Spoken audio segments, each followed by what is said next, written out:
probably hasn't slept a wink. But I'm probably most thankful, and by saying this, I do not mean to diminish any of the high quality leaders who sit with me today.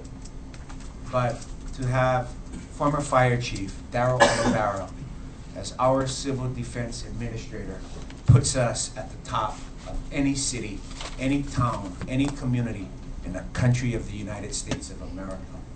A man who's so humble, so kind, so giving, that any phone call he makes to a federal, state, or community organization is immediately answered. His ability, his experience, his expertise in coordinating our preparedness, our response, and God forbid, hopefully never our recovery. But his leadership at Civil Defense is something to behold. For those of you who have not gone to the Emergency Operations Center, or EOC, in times of emergency, we welcome all of you to witness a very strategic, a very coordinated, and a first-class organization with very limited resources. So I'd like to thank Chief Darryl Oliveira for serving. The rest of you, mahalo. I'm just kidding, man. You know, I could go on and on, because much of our meetings, when people leave the office, I sit back and I exhale and I go, so thankful that I have a finance team who can sit with you and make intelligent, very complex numbers, putting together a budget to operate municipal government that spans over 4,028 square miles. So thanks to this wonderful administration, this leadership team, and everybody who makes county work day in, day out, and to all of our hardworking employees who are out there on the streets in our parks. So what have we tried to do with this budget? What was our plan going into this budget, into our second year of our second term? And I'm here to tell you that what we're doing this year is no different than what we've done every single year. We haven't changed our priorities. We haven't shifted or modified our commitment. Changes in the budget that all of you see, and thankfully, this budget presented to you requires no increase in property taxes, no increase in additional revenues to maintain. So there's a question, well, you know, in spite of these budgets that we've submitted and the cuts we've made, wages, benefits, healthcare expenses have grown by 30.4 million, or 16.95% during this entire time. So we've been able to hold the budget with increasing costs. But we've also instructed our departments to continue to push to priority projects and initiatives. And what were those initiatives? This administration, since the beginning of our term, have now executed over $283 million in contracts. And that has been a benefit to all of our community, because it has allowed us to take advantage of very competitive bidding.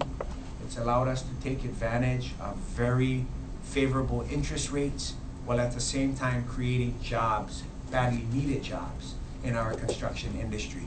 So we currently have infrastructure projects ongoing that includes the Kamehameha Avenue restoration, just after completion of the Kilauea Avenue restoration. We'll be working on Pono Hawaii and Komohana shortly. We'll continue to move forward with the extension of Kapiolani Street from Lanikaula to Moho'uli. On the west side, of course, we have ongoing the La'aloa $20 million Mauka Makai project that is ongoing. Just completed a $10 million Ka'iminani street improvement on phase 1. Mama Lohoa will be going out to bid within the next month, and that will be another $30 million project. I had to go back and look at Warren and make sure he's not shaking his head. No. But so, infrastructure, recreation. We continue to move forward with the Ka'u gym and disaster preparedness shelter. for the community that will be completed at the end of this year. We will be investing the largest county investment in recreation for our children and our families in Puna, Waimea, and Kona, as well as moving projects forward, continue to do so here in East Hawaii as well as in Hamakua. We see in the budget an increase in areas that we committed to the Hawaii County Council last year to improve. One, of course, is information and technology, to upgrade our software, to upgrade our computer system, to allow our customers, our taxpayers, our residents better, easier access online to county programs and services. We have seen an increase in the budget around mass transit. We have new contracts with our drivers. We took the lowest bid, most successful bid we could, but providing transportation services island-wide requires us to make a greater investment, and we continue to do that. We continue to see an investment in our public safety. We protected and increased where we could our elderly activities division. We also providing more employees for our Parks and Recreation Department because we're asking them to do more. For example, with the successful purchase, I'd like to congratulate Councilwoman Ia for her many years of participation in that, and O'oma, a shoreline purchase of over the Councilwoman Ford and many on his council, all of you who advocated for the purchase of over 231 acres for protection of shoreline conservation in perpetuity.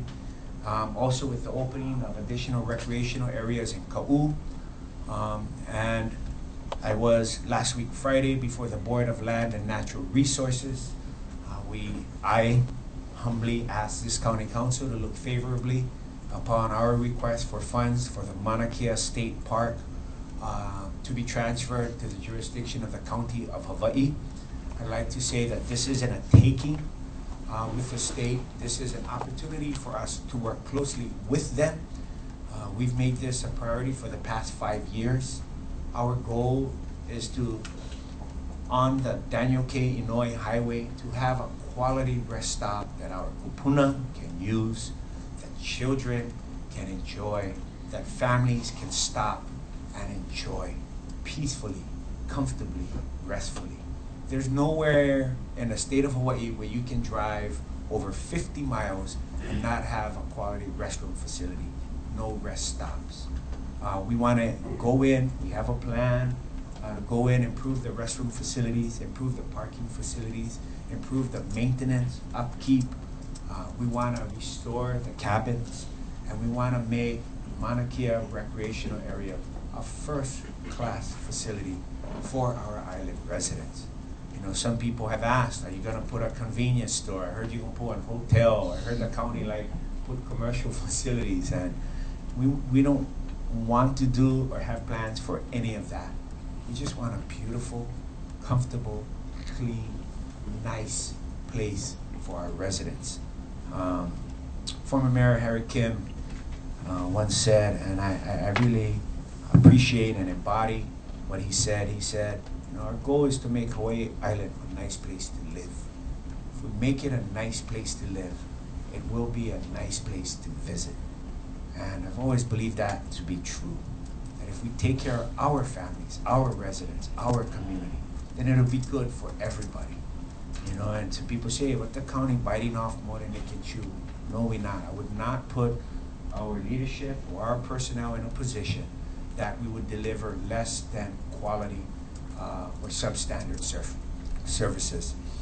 We have a plan to go in, to bring the community, to get them involved, to get our military involved, to get our youth organizations involved. When I go around and ask the community, if you had a Cub Scouts, you had a youth group, and they asked you to go camping, clean facilities, safe facilities, where would we send them? You know, on this big, beautiful island, where would we put our precious children? You know, and one of those places that we can and should is Mauna Kea State Park. And we want to, you know, people don't care if it's a state park, county park, federal park, they just want a good park.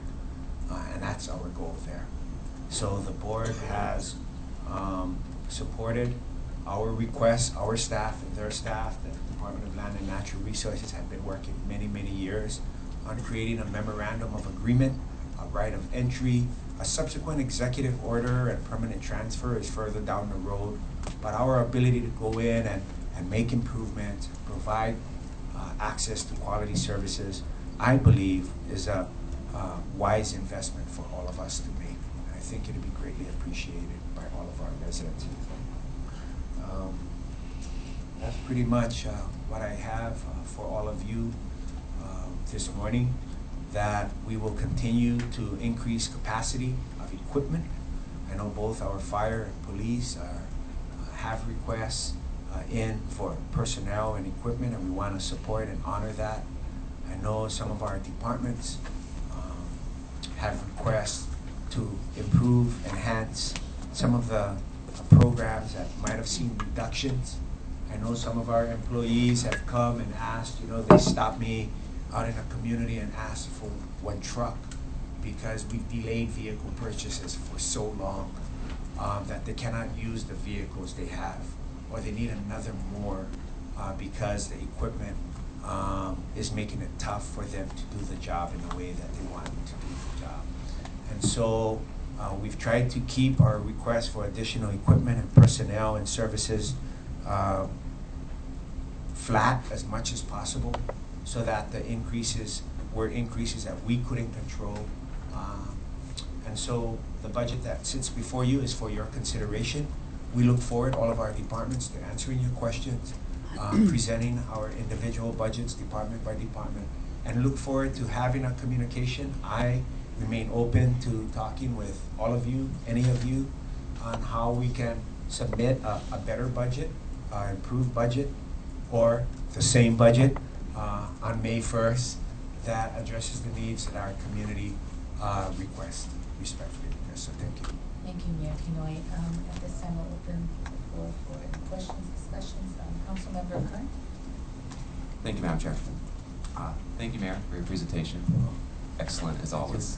And thank you to the to your staff, to your department heads, to everybody involved. It's just it's great to see that cohesiveness, working together, doing the very best we can. And I think it shows really strong leadership, as usual. It's great to see that we're not looking at raising property taxes. That's a big winner. Oh, that was we're very thankful that things worked out. I think something that a lot of people don't realize is how much energy and attention and just detail goes into preparing this budget. So many long hours. I can only imagine. I've heard the stories. I've talked with you, your staff, finance department, and it's just it's extraordinary what goes into making sure that it is diligent. I think it's great that we've seen the projects continuing to get done. Great job at prioritizing, you and your team, your entire cabinet, and it's just it's a beautiful thing to see the improvements being made. Still staying so fiscally prudent, fiscally responsible, which is so important, and not necessarily staying fiscally prudent and responsible and still getting the results. It's great to see. It's been a pleasure working with you and your staff to see these results getting done, and it's been great to see that the results are always very spread out, very just very diligent. So appreciate it. Appreciate you. Appreciate your staff. Appreciate the entire cabinet. Go down again. Start naming people, but there's just the list is so long. So across the board, appreciate it. Look forward to the presentations from the departments, and if there is anything we can try to see better, we'll work with always work with you to do better. But great job, guys. Appreciate it. Thank you. Right. Thank you, Councilmember Willie. I want to start by thanking you for a few things. One is your effort to raise the ethical standards and work on that. It's not through and we're working on it, but I appreciate your efforts in that area. Also for your support and Department of Aging support in opening up the North Kohala Video Conferencing Center through Parks and Rec. I have to say it's been overly successful. We've had so many testifiers. It's keeping me and my staff. It's been very good, and they're very appreciative. And Just in terms of, and signing Bill 113, you may remember what that had to do with. I completely don't know what you're talking about. Never heard of it. So, okay, I do have a few questions. Just one question, just in terms of the community development plans, and that's something I worked on. And back when there were charter amendments, I was pushing for, let's sort of memorialize that and the action committees in that. And at that point, your administration was hesitant, and we're not sure whether we really want to be promoting this or not, or where it's going. And is that something that you may not be able to answer off the top of your head, but just consider having those community development plans and the role that the action committee plays in memorialized in the charter as a way to sort of bring the community sort of more district level local government? Well, first of all, I would characterize our support as committed to the community development plans. If you remember, in the toughest of budget and fiscal environments, we invested $411,000 in Hamakua's community development plan when there was very little resources available. In this planning budget, there's about $495,000 in there, probably one of the larger increases in the budget, just to update the general plan and provide support for community development plans. I won't deny that the community development planning process is a challenge, but it's supposed to be a complex challenge. That's how we want our community to be engaged. You gotta understand there's a Kona Community Development Plan, which has steering committees, action committees. You have North Kohala, South Kohala, Hamakua, Puna, Ka'u, all community development plans, all requiring consultants, staff, community engagement and involvement, and having to mesh that with 2 planning commissions, and all under one department. And so, are there challenges? Certainly. Is this administration committed to supporting the community development plans? Absolutely.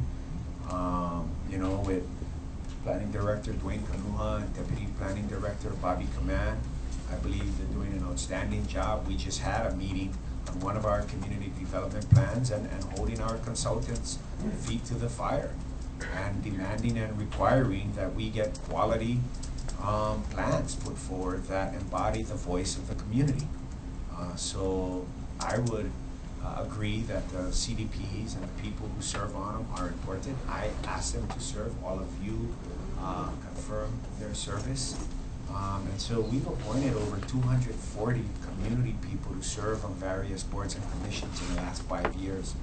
Not always the easiest task, but I'm always very appreciative of our community volunteers and their willingness to serve. So I'm not sure exactly about your question of memorializing it within a charter, and what specifically request has been made or is being made, but we certainly stand ready to help and support our communities and their visioning for their community's future. And one of the areas that the CDP action committees have is to sort of give priorities for the CIPs, in the different districts, and that's sort of an area that I felt perhaps could or should be strengthened, so that their role in what goes on, say, in my district, District 9, Waimea, Waikoloa, Kauai, really that their thoughts are being listened to. And I think I'm going to bring up one challenge. It's not. Is Kauai is that there's absolutely no place for any community meeting, anything at all. And I was trying to work on it even in the contingency monies. Kailapa is working on how to create some kind of at least a community building, but because there's no community land, no county land, no access, there's really, I sort of been meeting with Parks and Rec, and then there's really very difficult to support their efforts. So this is something I'm going to be coming to you about here. Kauai, I see, is where there's 8 different agencies working on the harbor, all of this action, and there's no longer, even at the MacNut factory, a place for anyone to live. How do we deal with state land and those issues? So I'm trying, that is sort of part of the CDP, because this has been one of their frustrations. How do we work on that? And I just want to give you a heads up. I want you to work with me on this. Oh, you gotta ask nicely though. That's the problem with you. You ask nicely. Pretty I'll consider it. No, Pretty I just. please. Okay.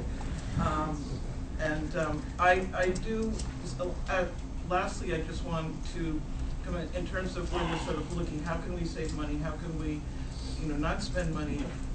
That we also look at sometimes, we need to look at how we spend money to make things preventative, such as in the wastewater repairs area, and how we can sort of stand back a little bit from sort of making do with less and keeping up our carryover funds, and really try to look at some of the big picture items that we can do some preventative actions, and it might involve spending more, and taking more action. So one's always trying to tighten the belt, but at the same time, certainly prevention of problems is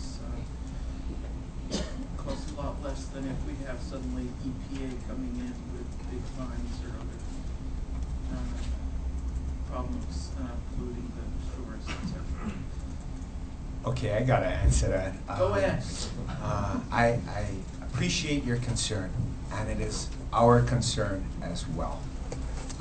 If you look at Kalanianaole sewer project, if you look at Kealakehi, we are investing in wastewater.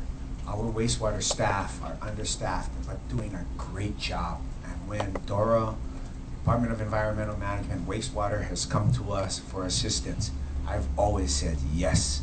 Our finance department sits down and we find the money, because the ounce of prevention is worth the pound of cure. And for those of us who use the ocean, for those of us who take our children to the waters, we know it's one of the greatest gifts that's been passed to us from our kupuna, is to maintain the integrity and quality of our land and our ocean.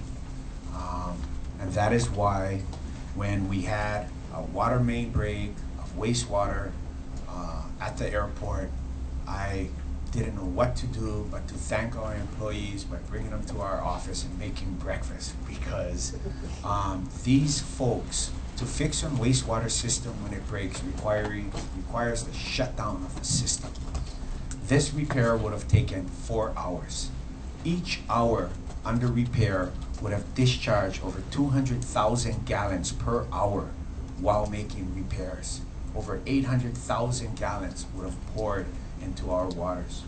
But our employees, after much encouragement, and contractors, jumped in and fixed this pipe, fixed this break without shutting down the system, saving that outspill. Very few people know that the County of Hawaii Department of Environmental Management is under over 40 permit and regulatory requirements from both the EPA and the Department of Health. We've had minor incidences, but we've never ever disregarded a report or a request for investment to preventive maintenance or investment in our infrastructure when it comes to wastewater, because that is a system that has to work 24 hours a day, 7 days a week, 365 days a year. So you reference some concern of not investing in wastewater, or maybe being penny wise, pound foolish, but that is not an area where we have cut back or failed to invest because of cost considerations. When we do have to prioritize our infrastructure investments under our general obligation bonds and our capital improvement, we always put it where we can prevent the most harm. And much of that is when we are regulated by either the EPA and the Department of Health. Are we perfect? Absolutely not. But I'm very proud of the job that our people are doing. Well, I appreciate your extent of concern. Holding and action. and action. I'm not just concerned, yeah. Your action. Thank you. Council Chair Yoshimoto? Thank you, Madam Chair. Good morning, Mr. Mayor. Aloha. Hey, good morning, Mr. Chairman. Aloha. You know, there's a lot of things I want to say. This is going to be my last budget review process. By the way, congratulations to yourself as well. Oh, no. Council Chairman. Thank you, Mr. Mayor. Many things I want to say. I want to say first and foremost, I appreciate your leadership. You know, having sat here for 7 years, going on my 8th year, you know, we've seen a lot. And one of the things I want to emphasize when I first got on, way back in 2006, was the condition of our parks. It was basically a problem where everyone talked about, you know, the disrepair of our parks. And I want to say that your emphasis on improving our parks has made a tremendous difference to our community. You know, when I go out all over the island, people talk about, they're excited about the parks, our kids, our families. And you know, it has been a very rewarding experience to work with you, your administration, your department heads. I found everyone to be very cooperative, reasonable, and you know, while we haven't always agreed, you know, we had disagreements, we've always found ways to work through them. And I think that's a true test of leadership, is to have people like you have in your administration, you know, to work through resolutions of things. Because we're a body of 9, as you know, but we're also a very diverse community. And I think you know, your skills have been very instrumental in collaborating and bringing people forward. And I want to let you know that I appreciate you and your staff throughout these years. There are many examples I could talk about, but it's an everyday experience. I think it's how we treat each other every single day that matters. To me, everything matters, but it's the little things, I guess, that add up to big things. And I think that can be an accurate description of your leadership with our county.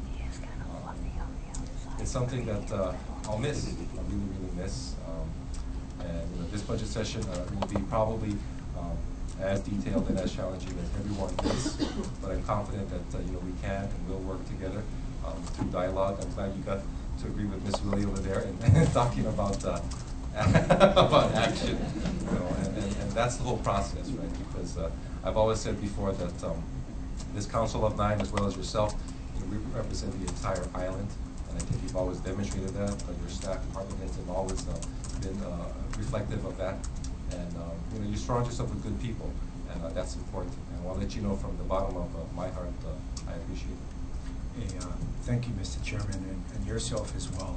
I do want to thank your family. I know your wife, Tracy, and your children, and your young family as well. Your new daughter, you know, you've raised a family, Jade, while serving the community and operating a private practice.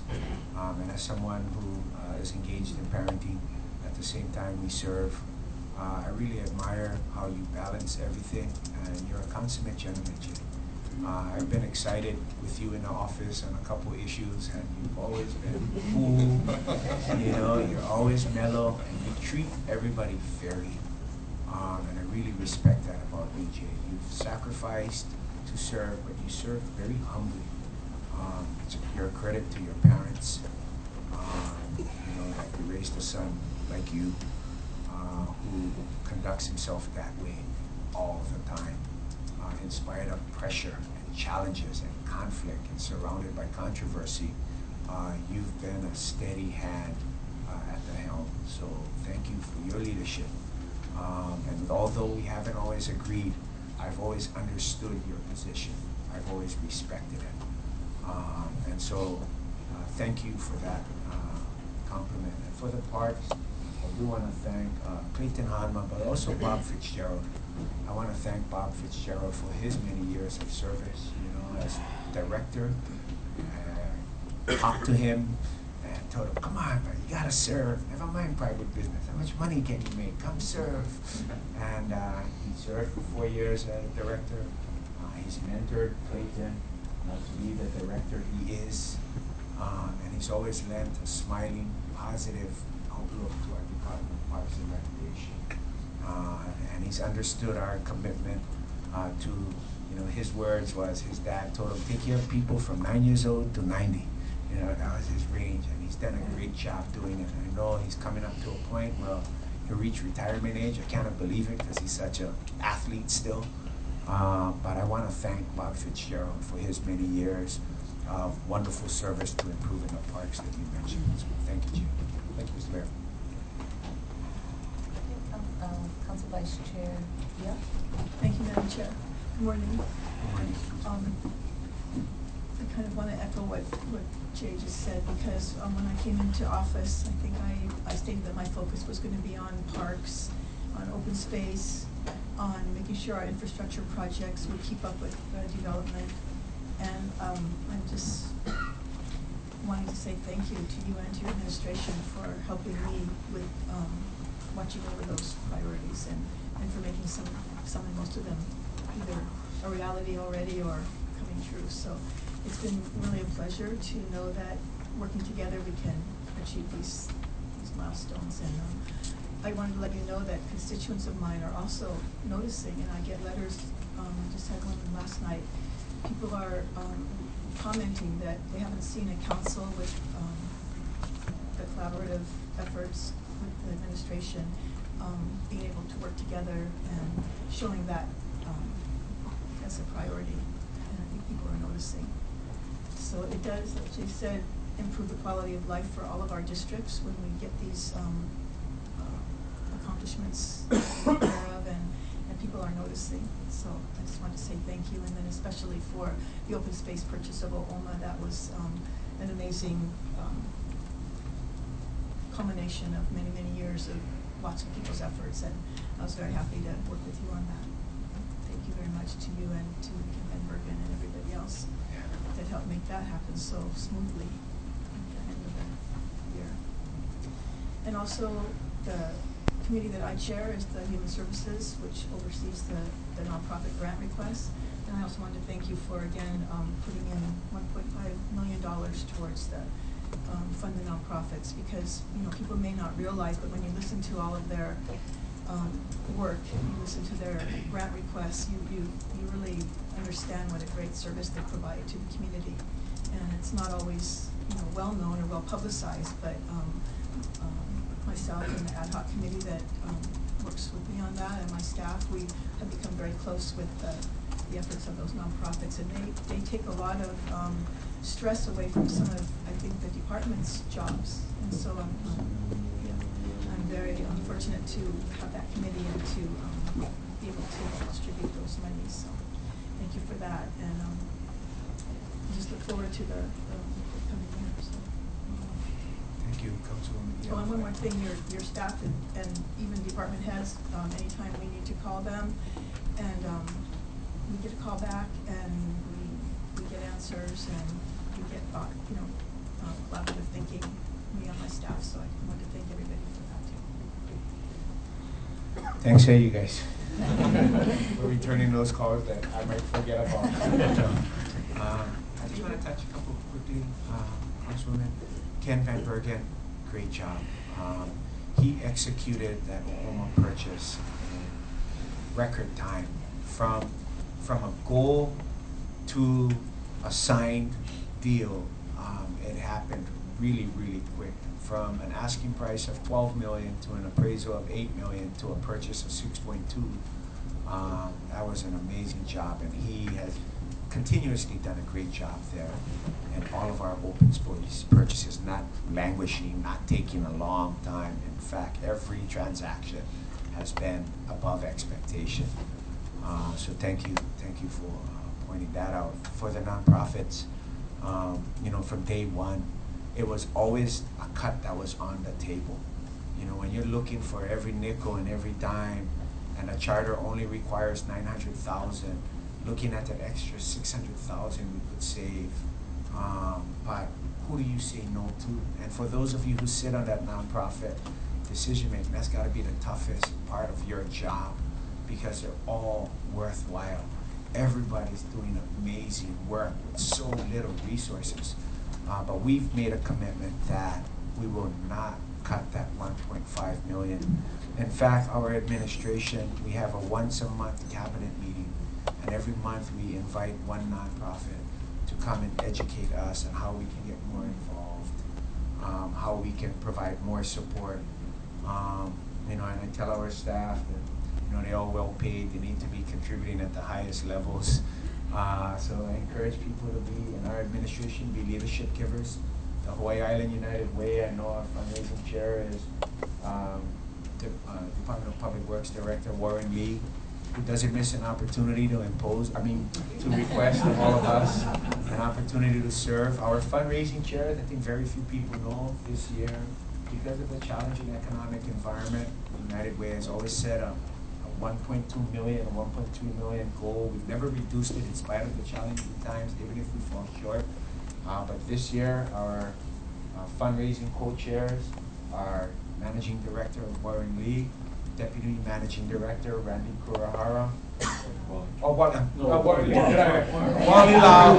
And Warren's the chair. His co-chairs for fundraising is Wally Lau and Randy. Wally, I just forget. You know why I'm so disturbed that Warren keep imposing on us. I finally told Warren this year, pal, everybody, we gotta support others. No, look at his face. I think that's the only reason he's still working. But here's an agency that supports 49 nonprofits on Hawaii Island. And sometimes it's so hard to choose that we choose as an administration to support the one organization that helps the most folks. And so we've made that a commitment. So thanks for sharing that. Councilmember Elliott.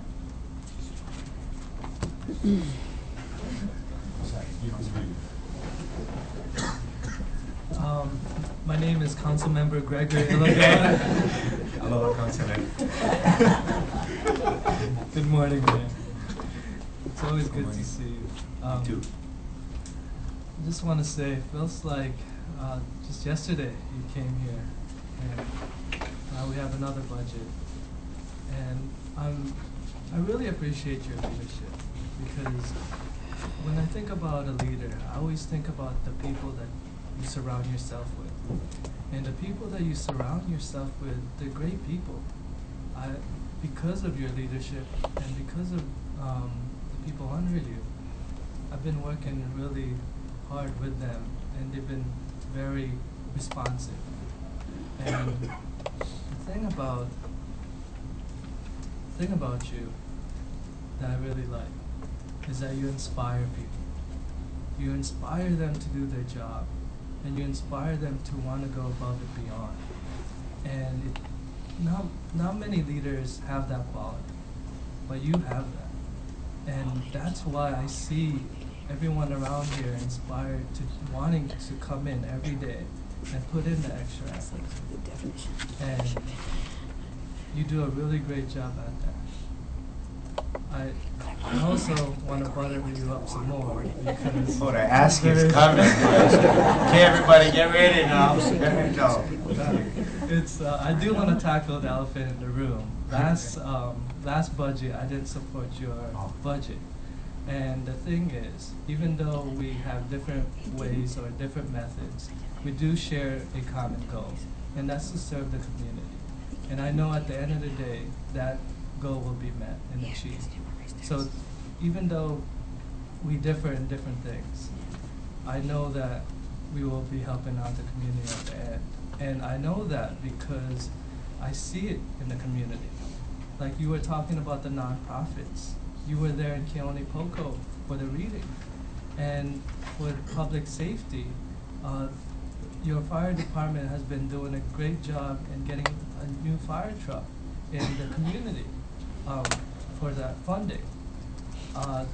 Even the police were the community officers. They've been working hard with all the different neighborhood watches. And Public Works, they have done a bunch of striping that actually helps out with helping out with the flow of traffic. So I see it personally, and I've worked with environmental management at the KL transfer station in just something as simple as helping out animals, because there's abandoned animals that's happening at the KL transfer station, and your director was very helpful and willing to help with the signage there. So I gotta emphasize again with the people that you surround yourself with, because they're great people. And that shows that you are a great leader. And the thing is, I don't have many wants in life. It's just that the people that I represent has a lot of wants. And, I'm not doing my responsibility if I don't voice that out. Yeah, absolutely. And I know you've been a strong advocate in a regional park in Pahoa, and that's happening because of your leadership. And I've been voicing out the park in HPP, and I know things in the past that happened with that. But the thing is, time is on my side, and I'm still young, so I still have a lot of time. Time is definitely on your side. So I'm patient, and I'm excited to go through this budget, and we'll be asking those questions that needs to be asked, and I feel like it is my responsibility to do that, and it's so great to work with you. You're one of the mayors that inspires me, and I've got to see the other mayors. I mean, I'm not diminishing their reputation or their effort and hard work, but I gotta say, I really admire your public speaking skills and your inspirational ways, and I just want to say you have a wonderful day at the end of this. Yeah, thanks, Councilman, and I want to thank you for always advocating for your community and their requests.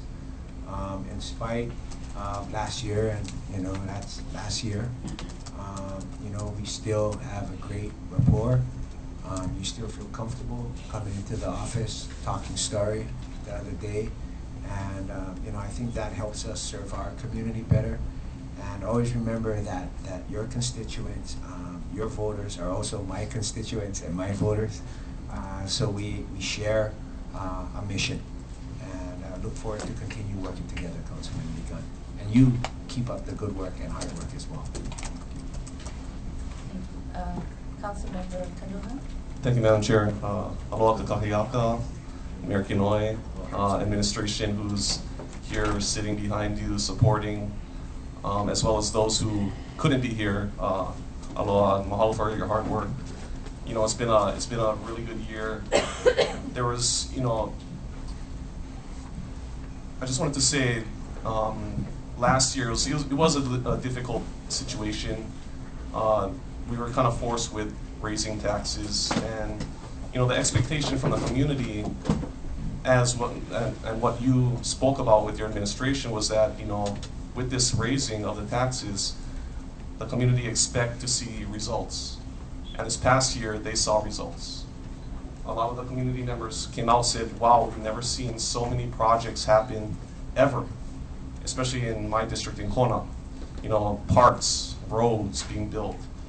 It was a huge thing that I was pushing for, as well as you. The community came out saying, "We're paying a lot of taxes. We don't know what's getting done," but they've been seeing that this past several years actually, and that's the positive work that you, as well as the administration, has put into making sure that the community is is in a healthy, safety environment, health and safe environment with the parks, the roads, making sure that these projects are getting done, are getting fulfilled, with that expectation of the raising of the taxes.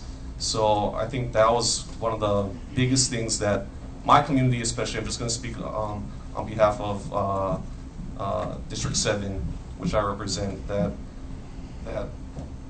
the projects are getting done and will continue to get done. So just want to thank you for that, and the good working relationships that we all have and that we all make. It gives better confidence with the public. That we can work towards a better community, towards a healthier and safer community. That's what's really important. And I thank you and everybody else behind you and who aren't here for that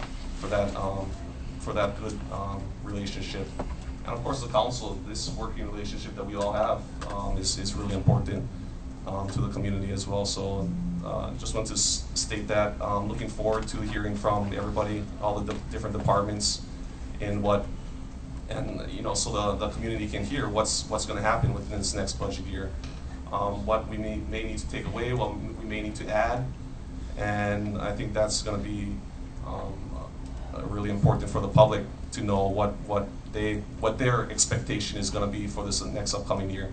So again, mahalo for everything that you do, and it has been a really good year, despite the extra increases in.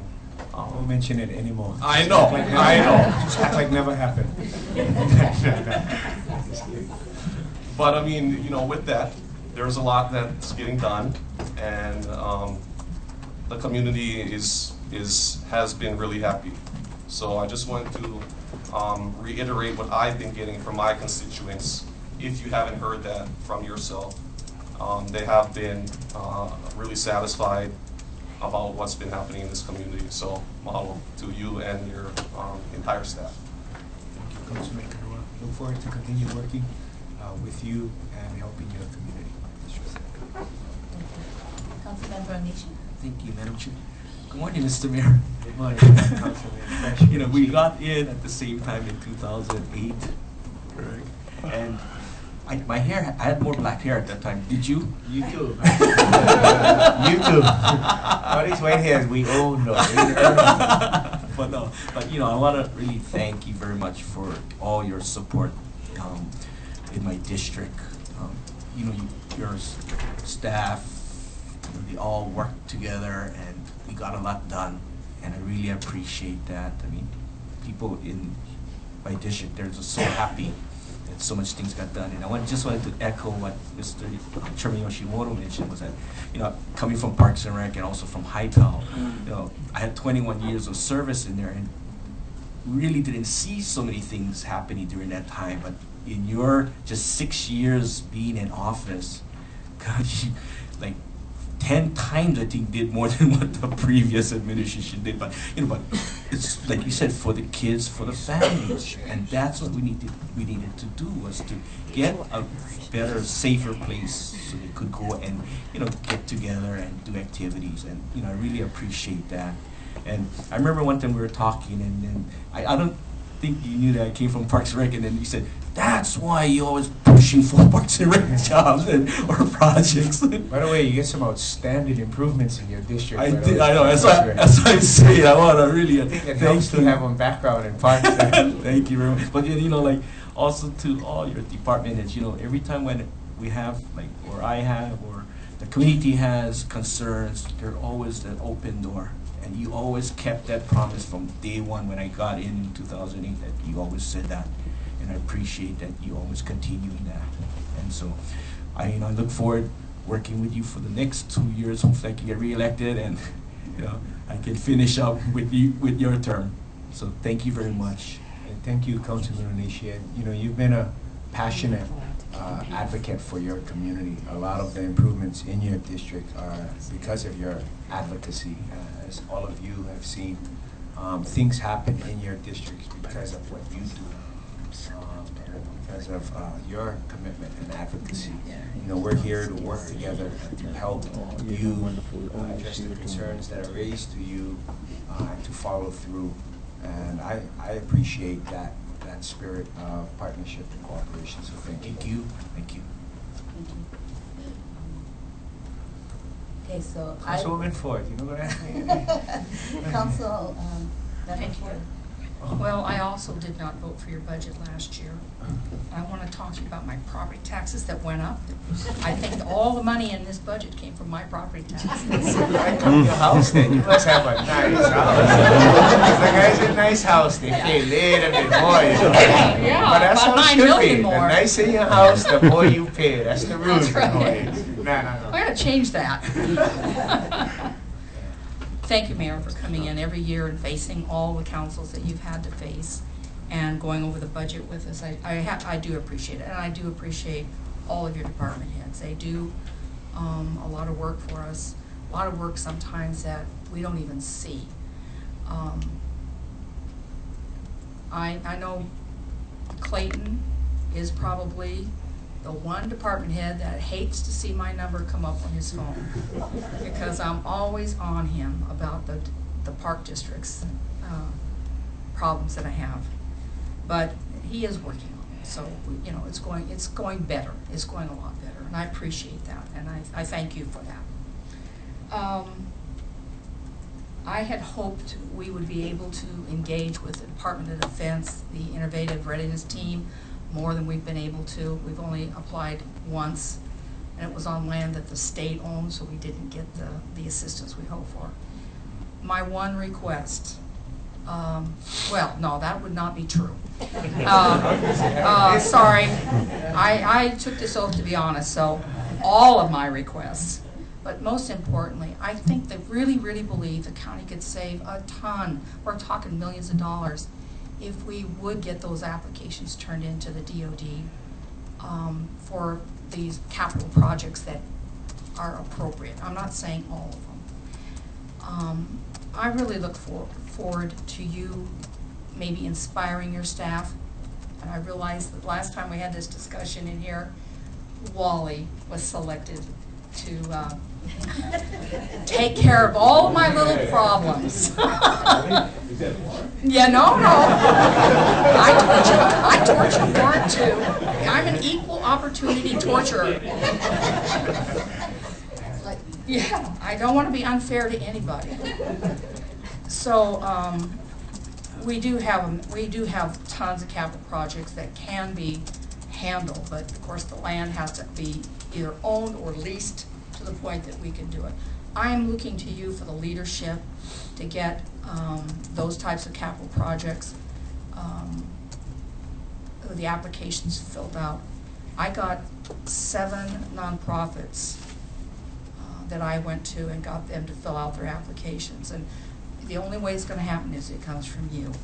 That direction and that enforcement to get it done. It would save the taxpayers a lot of money, which means we get more projects done in all districts. I'm not asking just for my district, I'm asking for all of us. Please help us save a lot of money. Thank you. Thank you. Thank you. And I'd just like to say, I want to echo what everybody said here. And I want to thank your staff and your department heads for putting up with me in my office, asking a lot of questions and needing clarification.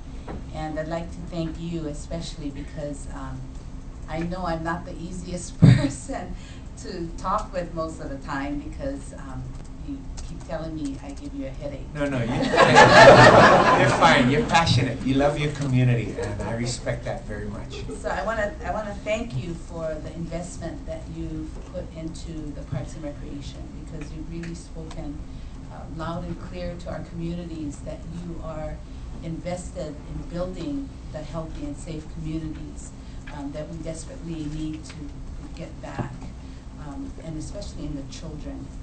The playgrounds. It's not just going there to play, but you develop social skills, and there's so many more things than just looking at it as just a playground. So I like the investment, better than investing in jails and jail cells and all of those things. So I truly appreciate that. I truly appreciate your leadership. You're very approachable. And people know that. I mean, you don't see many mayors that are called just out in the street, hey, Billy, or, the kids are going, Uncle Billy, So it's that personable touch that you have with the community that I have not seen. I respect all the mayors that have come before you.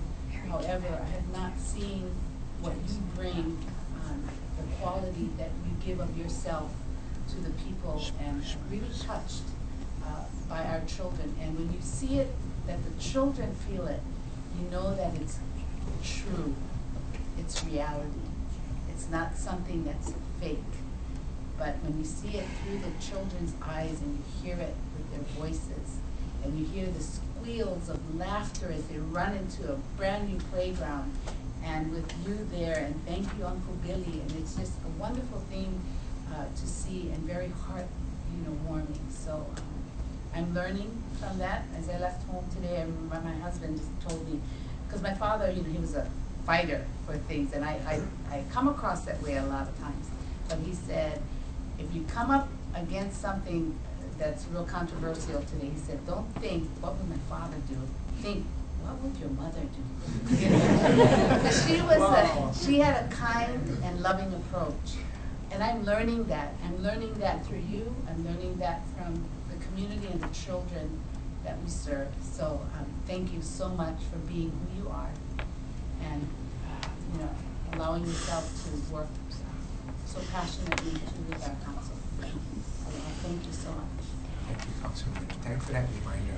I think a lot of us who are close with our fathers think, what would my dad do? You know, I think about that a lot.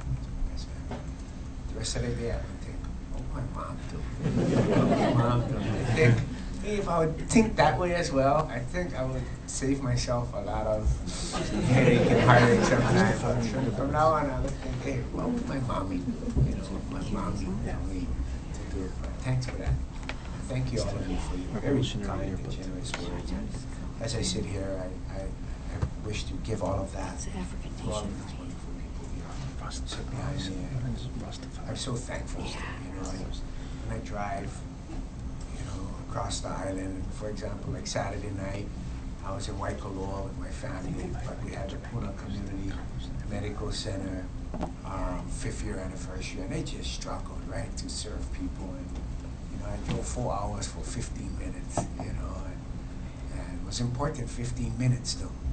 I had to, and so as I drive around and you get quiet time in the car, and I think of all the things I'm not doing and I need to do and need to cover and follow up on, and who I gotta call and who I need to get back with and who I need to touch with, so people don't feel like they're not important or their input isn't meaningful or isn't valuable, and try to follow up. And, you know, I always tell everybody, no, just call people, cold call, because if people ask me something, I try to pass it off as soon as I get it. Because if I tell somebody, you know, I'm at the soccer field and they ask me about something about the park or the bathroom, if I don't call Clayton on his cell phone or Bob, you know, right away, then I'm gonna forget, and that person's gonna feel like, wow, you know, I thought it was important what I had to say. So I always try to get to these guys right away, but as I drive, I constantly exhale and I look up and I just say, thank you, Lord. You know, thank you, God, for just surrounding me with such wonderful, caring people. Because I would be drowning, underwater, frustrated, and at wit's end. But for having people who say, don't worry, we'll take care of it, we'll get on it, we'll figure it out, we'll find some resources somewhere, we'll get back to you, don't worry, we'll call them back, we'll get back to them. And you know, in our job, you cannot always say yes. You know, a lot of times you have to say no. But I believe people understand no cannot right now, or no because of A, B, C. But as long as we let them know, we talk, we listen, we share, they appreciate the effort and hard work. And that's what we've tried to do. So thank you for recognizing the hard work of these wonderful people behind me. Good luck. Our budget remains a starting point. Look forward to communication over the next month before we submit our second budget on May 1st. Mahalo nui loa. Take care, everybody. God bless and aloha. Thank you. And I'm going to go into recess for 10 minutes. Okay, now we can talk. We can talk normal now.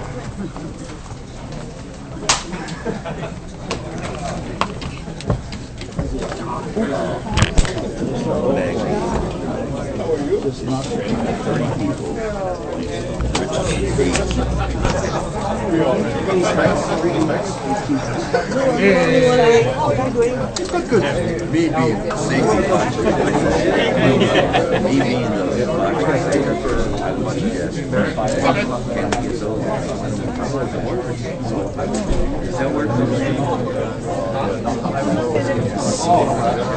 The reason I'm saying that is just because they have on the main road that you know, and then I asked them they got a trailer coming on the 19th.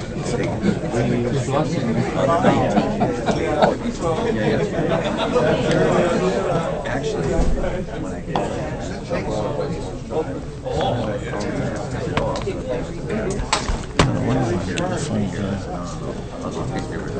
It's already here. You've got a copy.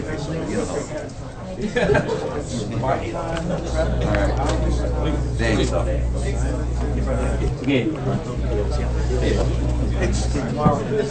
Messing with the things here. They read these things on the internet. Messing with your stuff. Hey, good, good.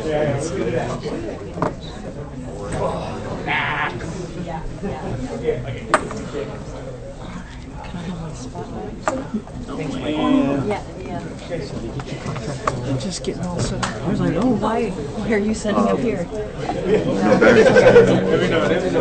I left everything with him, and my understanding is everything. Okay. No, if it's not, let us know. Thanks, Fred. Yeah, no, I think it's okay. Okay. Healthy, trying to stay healthy, you know, eating right, exercising. Yeah. Thinking, have you had about enough or what? Anything on? It sounded like a swan song company at the beginning. I wasn't sure if it was.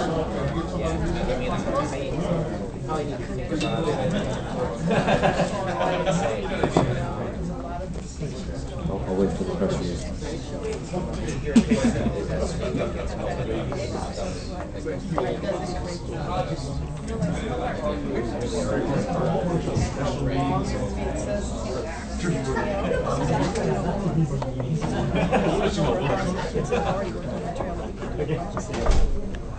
You're doing total coverage? Yes, that's the plan. It's holding, so so far so good. Have fun. What, you're done already? I don't even, my batteries are already dead. I gotta get new batteries. Oh, I'm God, gonna did take you out hate a that? second mortgage to buy them. No kidding. That's ridiculous. It's got like so little juice on it anymore. That's why I went with the plug-in camera. Yeah, It I mean, I guess I was could plug one of within, those in. yeah, it was within my range, and it serves our needs, and I can go forever now. Well, as especially long if you're as, just, hanging out in the corner, Yeah, yeah. Most of the places I go, I need Mobile, power. yeah, I know. But here, I mean, usually, I don't know, those plugs are taken around here. But there's Lincoln's power cord. Oh, he's got a power cord? Yep, which we I see use those, yeah. for the 3-splitter. Yeah. So you can at least make 4 outlets out of that. And then I have a 3-way in my Tell you've gone bag through that this a I couple carry times. around too. Yeah. I have one of those in my bag because it's smaller than carrying around a whole cord. Right. Oh, Yeah. All right.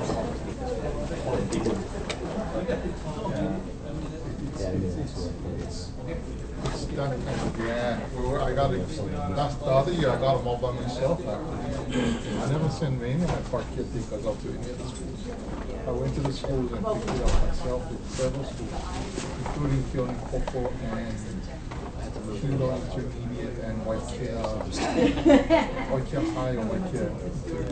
One of the schools. I actually went to 3 schools by myself. So that was a favor to the director of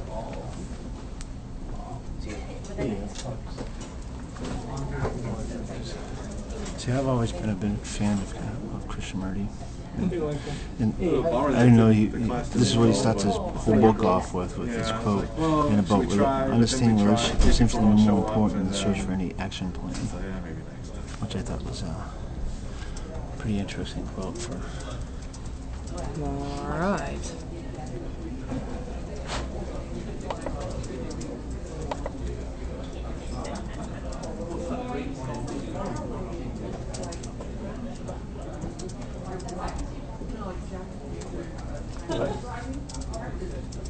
You'd rather be boring? Just straight process, right? You should read the rest of the quote too. Change of color for you though.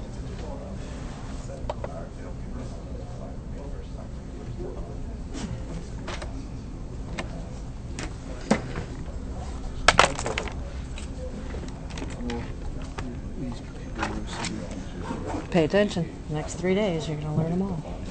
Yep.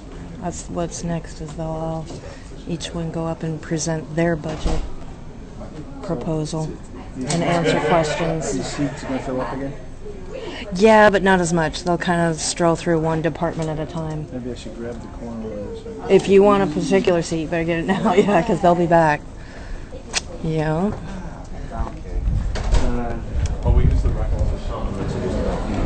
We're going to go pick up our agendas. Because we have not done that yet. So, and it's always fun to see who's out in the hallway. Like these people.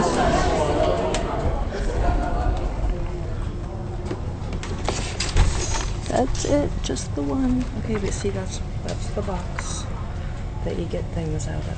The Associated Press one. This is our agenda.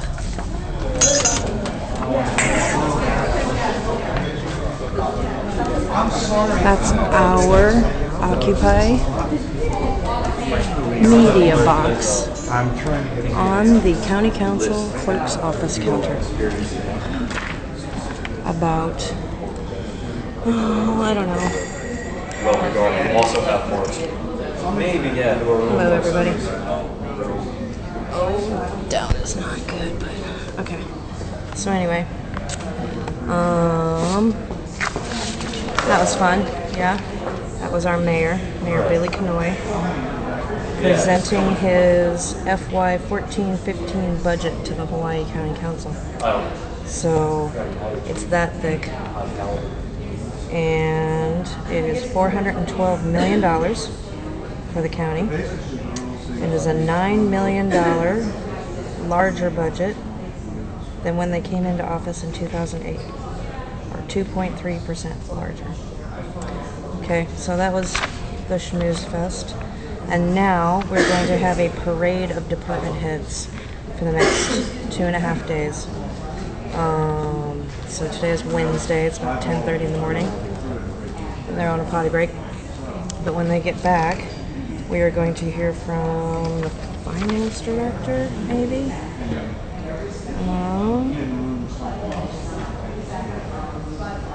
Or they discuss, and then then they take lunch, and then at 1:30 we have Department of Finance, they're next. And then miscellaneous, debt service, benefits, etc. And then the planning department. And then we break for lunch. And then at 1:30, Department of Liquor Control, the fire department, and Department of Public Works. So roads and stuff, that's going to be next. And then, what is this? April 3rd. When is that? Tomorrow at 9 a.m. We'll be back again for Department of Information Technology. That is my favorite department because they know about technology for information. Except they're all running software that is so old. One of the major department requests is for new laptops and computers that can support Microsoft Windows, which they will stop supporting. They're so old, they're going to stop supporting their computers after like next month. So IT is tomorrow. Department of Human Resources, Department of Research and Development, which should be interesting. That's the agriculture folks and the GMO ban. And what else do they do? Energy. They do energy stuff. They research and develop it, sort of. And then the prosecuting attorney's office.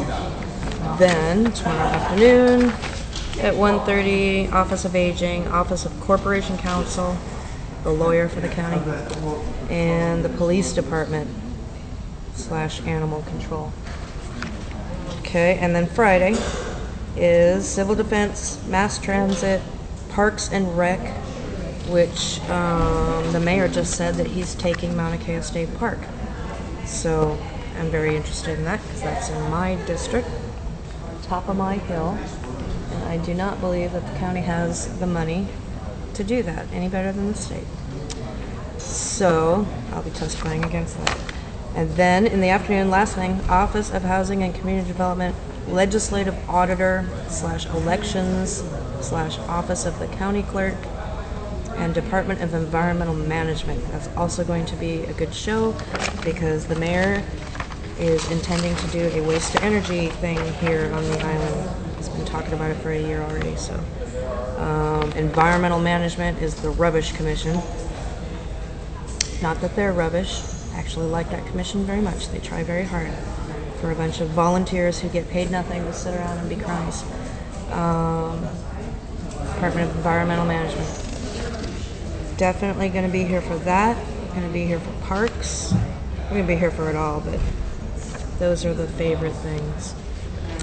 Okay, so thanks for watching, 4 viewers. I still see council members out in the hallway schmoozing, so we're not ready to start yet. And it's easier to talk out here. So I'm going to sit out here for a little bit. Anybody got any questions? Probably not. It's kind of boring to watch, but they will say things today that we'll be able to use against them for the rest of the year. That's why we're here. Still see Miss Brenda down there and Miss Karen. Other than that, I think they're reconvening. Let's see, we had a little spat out here yesterday when I was here for county council and they decided to call an executive session and clear the room. Not unusual. Happens all the time. And so what we do is we turn off our cameras and turn everything around and leave the room, and then they lock the door and talk about whatever they're going to say with their lawyer, and then they let us back in. But yesterday they cleared the room, so I turned my shit off, put the battery to charge actually, because you never know, those things could last an hour, and I would like to be charged up when it's done. So put my battery to charge, turned everything around, went across the hall to the Energy Advisory Commission, which I was also recording at the same time. And I look out the door, and there's my camera and tripod sitting out in the hall. One of the staff had picked up all our cameras and laptops and shit and brought it out to the hall and set it here on the bench right there. That was a problem. That was a big problem, because they're not supposed to touch our shit. And the worst problem was that they touched Nancy's laptop, and she's a real reporter for a real newspaper, and they shut the lid. And apparently on her laptop you cannot save, it doesn't auto-save. So she kind of freaked out, because if she'd lost her whole story for the day, she was going to be super duper pissed. And so, and there's Ranger and Jay and all the council members are down the hall. So anyway, that was kind of a shit show for about 5 minutes while we yelled and screamed at the staff right here outside the open door, which was shut and locked at the time. I'm sure they could hear us inside. But she was like, "Oh, you're getting a letter from the Big Island Press Club. And this is, if you're going to change the rules, you're going to tell us." And I was like, "No, that's not a rule. Don't say that. They're going to make a rule." So we have to clear our shit out of the room. Excuse me. Okay, so I see the last straggling councilors gathering up behind me. So we're going to go back in and plug in and put our battery back in the good camera. Oh no, Jay and Brenda are talking. What are they talking about? That's so odd. Isn't it? Jay and Brenda are having a moment. Came in too soon. Oh, it's the yeah, the term limit. Do it. Yes. Interesting. I don't think I've ever seen them shoot the shit. Just the two of them. Super fun. Alright, and now we're plugged in.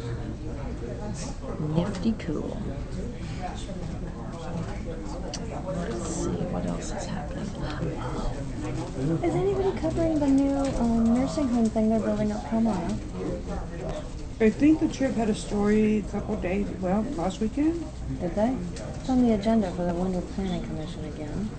Because apparently they were supposed to fix Calmano Road before they started erecting things. And so now it's on the agenda to go ahead and let them start erecting things before they finish the road. Well, I'll tell you what, it's half built. Huh. It's half built. They rolled the trusses already. So they had to make the law comply with what's going on in real life. There's 2 agenda items on Thursday. I don't know who you are, but people have I don't know, you're getting calls from, it's a private number, and my feeling is, since I can't call you back, and I don't know who you are, I'm not answering the phone, and Leave a message. Yeah. and they never leave a message. Well, you know, how am I ever going to know how to contact you? Yep. And it could be an ad person. Now that my phone number is on the internet as a candidate, I've been getting calls from people that want to make T-shirts and shit. I have calls from India saying that I won a U.S. grant. I know, and it's like, how do you get cell phone numbers and you can't? There's no blocking. Yes, and there's supposed to be a no-call list for cell phones. That I haven't found. That's what I need. I haven't done it in years. Because I did a no-call list for my 2 mothers. Yeah. Because my mother falls for this stuff, and she ends up sending everybody texts. It's like really scary. I mean, I don't care. My feeling is go ahead and spend your money, enjoy yourself. You know, it's not because I want to get an inheritance. Right. It's just. I just don't like getting ripped off. Yes. You know, I hate like Charlton's getting rewarded for that, because that just makes more of them. Yeah. They breed. We watched Nebraska last week. Have you seen that? It's a black and white movie about an old guy who thinks he won the Publishers Clearinghouse, and so he takes off to go collect his winnings, and the son goes after him, and so it's the story of their journey to Lincoln, Nebraska. Oh, that's try and collect his $1 million. And the son knows that he didn't win anything. Just standard bullshit letter, but it's an interesting story. It's boring as hell, and if you've never been born in Nebraska, it probably wouldn't be that interesting, but I thought it was awesome. Really. So did it like delve into the father-son relationship? It was the whole journey and then the mom, the crazy mom, who was just like the quintessential Nebraska farm wife too, calling it like she sees it. But being a little abusive too. I mean, it was a downer movie. It definitely wasn't a feel-good kind of thing. So I gathered up some stuff from my mom. Like, the educational materials that the government and stuff puts about how elderly people, how to protect yourself, and things that you can fall prey to and all that. Consumer. She got really pissed off. She said, "This isn't about me. This has nothing to do with me. I know what I'm doing." I was like, "Yes, Mom, but just in case you ever get to that point, if you have a neighbor, look at it." Yeah. You never know. Yeah, I know, but it was like, boy, who did I go? Lord. I know, they don't take that stuff well at all. But I know she sends money out to everybody, and it maybe only be $20 there and $50 there, but I mean, it adds up. She's a widow, and quickly. and she lives on Social Security. It's like you don't have that kind of money, but she's her money. Children. I know, and the seals and the trees and the firemen and the police, and they see so little of that money. I try to tell her, maybe 5% goes to the police department when you give them, give that collection, whatever company that is. You got especially all the big ones. Yeah. The cancer ones are the worst, apparently. There was just a report, it was several months ago, about all the big nonprofits and how much percentage actually goes to services and whatnot. Yeah. And the cancer, there's like 1 million of them too. All these cancer funds are the worst. They would take in $4 million and spend $10,000 on actual services, All the rest is way out of whack. Yeah. Way out of whack. Yeah. And constant fundraising. It's just a machine, that funds itself. Right. And the children's services, a lot of those were bad, and especially the children cancer ones. Don't even give the children's cancer. Forget it. Yeah, because you got those, all those. I think it was last year during the Christmas. That's the big push for donations and stuff. Now Valerie and Brenda are talking. Fascinating. Here they come. Let's go plug it in the battery.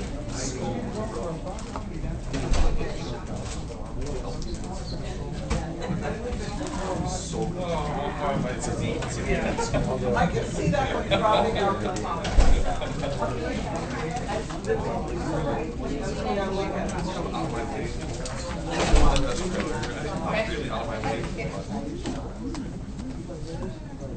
Mayor and Finance.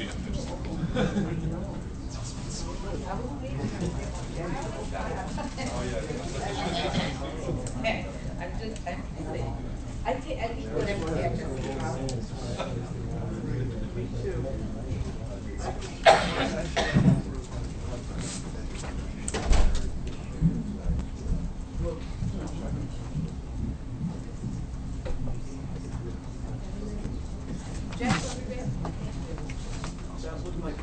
Okay, I'm reconvening the meeting at this time, and I'd like to bring up our Department of Finance, Ms. Crawford and Ms. Sutton.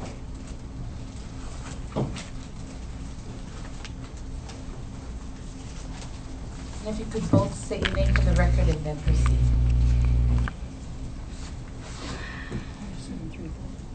Good morning, everyone, and thank you. Okay, where's your mic? Good morning, everyone, and thank you very much for taking time to meet with us and discuss our budget. I'm Nancy Crawford, Director of Finance. With me is Deanna Sacco, Deputy Director. If I can, I've got just a couple of short comments before we open up to any questions you folks might have. But I would really like to start by introducing our division managers who are here, because they are, you know, they cover a wide variety of divisions, and they are what makes the finance department. First, I'd like to recognize Nancy Kelly, our budget administrator, who has left the building.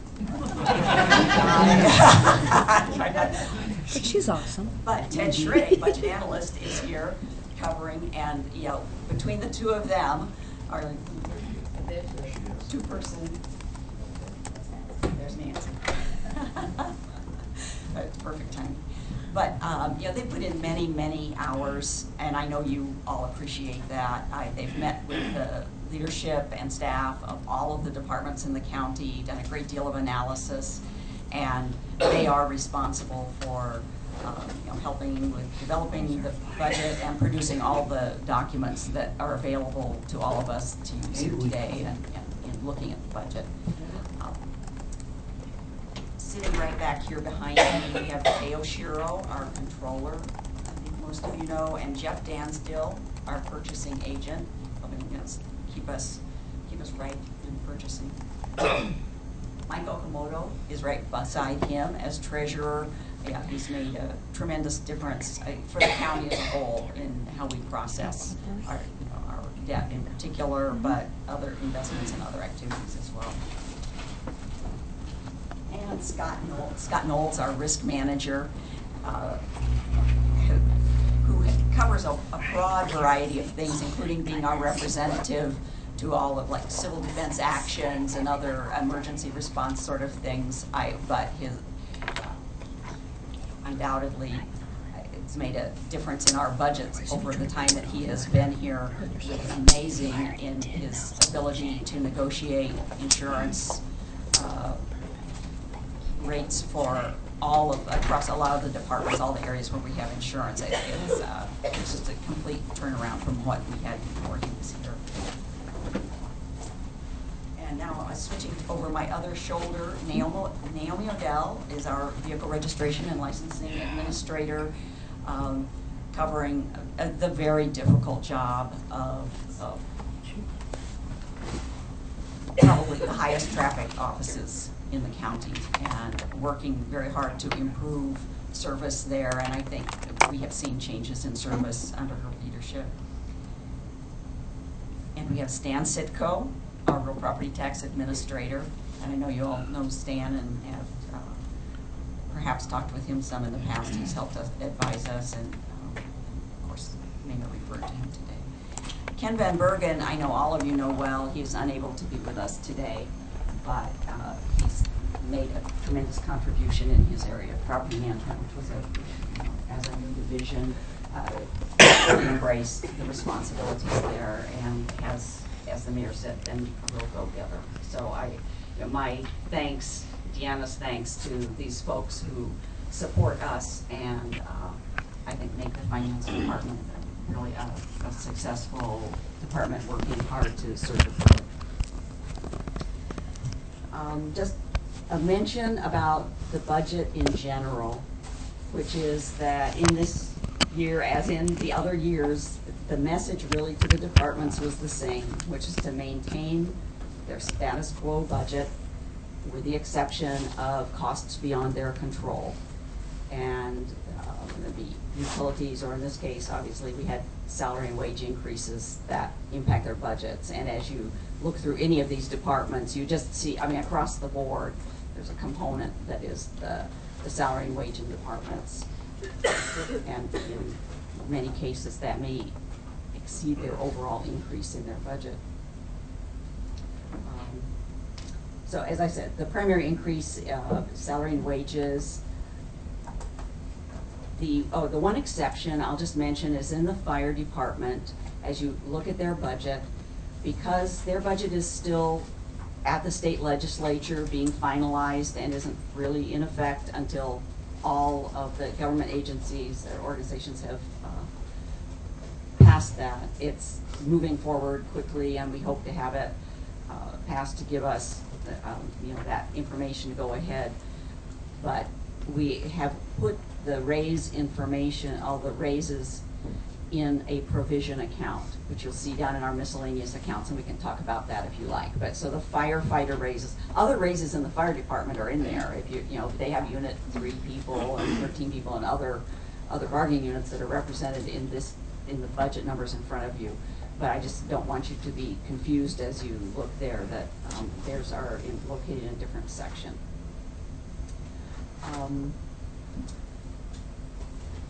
I think that pretty well covers our budget process in the whole department, the whole county. So then just to talk about the finance department for a moment, our budget for next year is $11.6 million. And that's an increase of a little over about $517,000 over last year. The salary and wages increase is $635,000. So you can see that actually we had a decrease of about $117,000 in non-S&W costs in our department. And just highlight a couple of the larger changes that might stand out to you. In real property tax, you'll see a decrease in their miscellaneous contract services. And that's because the majority of the cost related to upgrading our IAS tax valuation system and the new Marshall and Swift cost data systems were incurred in the current year. We budgeted for those in this year. That's the majority upfront cost. And then we have next year's budget does contain additional, ongoing costs for those services. But those are two major upgrades we're making in real property tax, but primarily incurred in the current year, so that budget is cut. We have an increase in our commercial driver license section, miscellaneous contract services. Excuse me. I'm sorry. Do you want to answer? Okay. Nancy, on the last thing you just talked about, the upgrades and the software and everything, could you talk a little bit more about that, explain it a little bit more? Absolutely. I'll explain some more, but what we may want to do is save, if you want a detailed explanation, we might wait until I just kind of finish this little overview. No problem. And then go into more detail with, and have additional assistance from Stan on the specifics. Thank you. That is, I will just mention that upgrading, not that it wasn't on our radar anyway, but upgrading the IAS was one of the recommendations that the IAAO report brought up. And I believe Marshall and, I don't know specifically Marshall and Swiss, but some costing information is also included in that. IAS, the acronym stand for? International. No, integrated is. Oh, I'm sorry, IAS. Oh, IAS, yeah. Yeah, I'm just going with IAAO. Too many acronyms, I apologize. Integrated assessment system. What is it? Integrated assessment system is a product. That's our software product that they use primarily for all of the valuation accounting. And I'll let Stan give you a much better explanation of that. I just wanted to mention also, just as a highlight, in the commercial driver license section, there is an increase in their contracting section. That's for services to pave and fence a new CDL drive testing site. That is a state-funded program, and all of that is funded by the state. So it's balanced in the budget. We have revenue accounts that offset our expenditures for commercial driver license and as well as PMDI.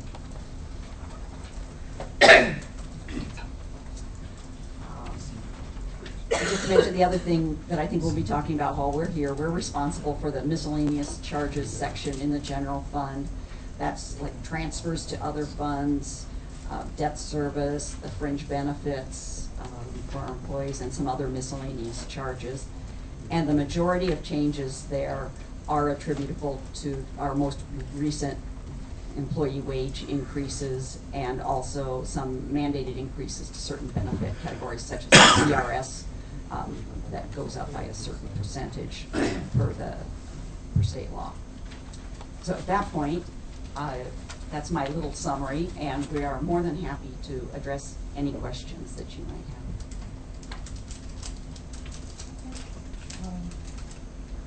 have. Also, Chair James. Thank you, Madam Chair. Morning, Nancy. Deanna. Good morning. I did have a question that was brought to my attention about the motor vehicle licensing department. And Nancy, I guess in your opening remarks, you made a description, I guess, of the challenging nature of that department. Could you, I guess, inform us about whether there's going to be any changes in staff or additional staff? Because I'll cut to the chase. Basically, it seems like it takes a long time to get your license. Whether it's because they're doing state IDs now or things of that nature. So the question to me, the question that was posed to me was: is there anything we can do to add additional staff to help process people faster? Thank you. I think we've had challenges there with. First we went with new requirements for driver's license, and we pretty well got control of that, and then state IDs moved over as well. But we were provided positions from the state to assist with state IDs. That doesn't mean when we got, and that was last year, but there is a certain learning curve that comes when you have new staff, and we occasionally have turnovers and also some new staff. Our feeling has been, and I don't want to minimize people's weight and experience, we do have survey forms, and people fill those out, sometimes while they're waiting in line, and other times just after the fact. There's been a real shift in the comments on those survey forms, and that's part of the way I can judge improvement. Also, that's sort of anecdotal, but coming from our customers. We have implemented a number of different efficiencies in West Hawaii. We finally were able to get in our express window on the motor vehicle side, which motor vehicle tends to get a real surge at certain times of the month, the end and the very beginning of the new month when people hit their deadlines. And so one of our things has always been to try to staff for normal, and if you are one of the people who waits until the last day, you may have to expect to wait a while. I know that we were sort of, I think we were used to not having to wait long at all here, and the wait seems pretty long at some times. We're still working, and I can ask Naomi to address some of the other ways that we're working on improving efficiency, including looking at software for scheduling tests, and have considered scheduling appointments for a lot of things. We want to keep the flow moving and to handle as many people as quickly as we can.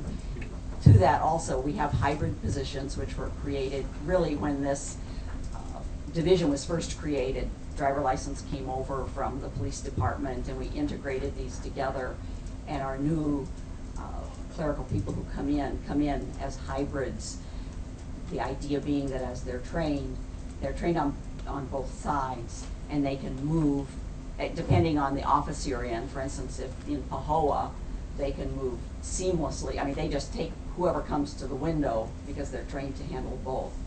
That's very nice. In Kona, it's not quite as seamless because the services are currently divided, but these people can move. They're trained and they can move. And as we continue to train our staff, I think that will help accommodate when we have certain rushes. So hybrid, you mean like cross-trained, so they can do multiple? That's right. The hybrids are cross-trained to do all the jobs, and ultimately that's what help all those people do. Yeah, both the vehicle registration. So at the end of the month, when they're the busiest, the clerks can go on that side. And during the month, when driver's license lines gets long, then they'll be able to work there as well. Yeah, because that was the comment. It was the licensing department, and one of the suggestions was that they should go to Pahoa or something because the lines are not as long. And I don't know if that to be true or not. Pahoa is also very busy. Yeah, so depending who you ask, I guess, right, or when you go. But that was the concern is if, what can we do either to add more positions. But if you're having people cross-train, I think that's an excellent idea. And scheduling for appointments, I think, is also, I think, an option too. And we got a big greeter in the front as well, so when you first get there, they'll help you with your documents to make sure you have everything. So we don't want people waiting 2 hours just to be turned away because they don't have the right documentation. So I think that's also helped to speed it up as well. Okay, well, it sounds like you're on the situation. So. Right, and we will evaluate as we get these hybrids trained and our make sure all our positions are filled with well-trained people. If volume is continuing to increase, vehicle registration volume is increasing, we're keeping an eye on that. We'll certainly take a look whether or not we think we perhaps need some additional staff in the future. Thank you. I guess it's me. Okay. Councilmember Ford. Thank you. Okay, let's start with Gatsby. Okay. And either one of you, it doesn't matter to me. Explain where we are. We're putting in 4.2, right? million this year. That's correct. And how far behind are we? Okay, so just to kind of back up a little bit, because I think there was some confusion even at the Finance Committee meeting earlier in the week. And so GASB itself is the Governmental Accounting Standard Board that creates the accounting standards we have to follow and prepare our CAFRBI, which is our annual audited financial statements, and that you heard about on Monday. GASB Statement 45 is on post-employment benefits, and that was a new statement that was effective in 2008, yes. If anyone has your black binder, it's in the miscellaneous section on page 180. I'm sorry. No, that's good. Yes, because we all want to be on the same page. And so GASB Statement 45 really is a requirement to bring to the forefront the liabilities that are out there for governments, because we have made these retirement plans that include post-employment, like medical coverage, for example, like we have in the state of Hawaii. So when our employees retire, we do provide them with medical coverage. The accounting standard says we have to report that liability. It doesn't say we have to make payment on that. Is it good to make payments towards it? Definitely. And in the first 4 years when the statement was effective, we were able to make the payments. There are two different portions of GASB 45, and we have an actuary that actually works for the state, but they do our actuarial study as well. And they come up with what's required by the GASB statement with an annual required contribution. It's called the ARC. That consists of two components. One is the pay-as-you-go. Each year, no matter what, we pay the retirees medical benefits. And this year, it's $16 million. Okay, we're on the coming year. Which page and which line so they can start learning how to do this? It is on, what's the date? Page 180 also. And so the first account, 5902.09, post-employment benefits, is the one Mrs. Ford's referring to, the $4.2 million. And then the next line, 5902.15, is health benefits, which is 28.2 million. That includes the active employees as well as the retirees. And that's the one that must be paid, right? Right, we pay all of the medical premiums each year, our portion for our actives, as well as the entire premium for our retirees. In our case, it's actually, 16.7 million of that 28.2 is for retirees. So the first 4 years, we actually paid in 61.6 million, which EUTF is holding on our behalf. It has to be at an independent, separate trust. So EUTF has that money, as well as from the other counties, and now finally the state. Okay, the 61 million, right? Mm-hmm. And you say that's in a separate account. That's separate from all the other counties and the state, correct? Yes, we have our own named bucket of money at EUTF. And they can't go after it. Right. So that's and really they important. passed state legislation to clarify that. So that's, yes, it's our money. And it has also earned us roughly 5.5 million over the last few years as well. So that money we put in has been growing. So for this, then 2 years we took a break. We tried to pay it as long as we could, then we took a break. In the CAFR, you will see that there is a liability of 38.2 million that we should have paid in those 2 years, but didn't. For the coming year, I cannot tell you the exact amount because the actuarial study is going on right now. They're actually working on it. But I can tell you that for fiscal year 13, which is the last information we have, our ARC, or annual required contribution, was 29.5 million. So if it were to stay the same for fiscal year 15, we are already budgeting 16.7 million in our budget. So that would leave us 12 million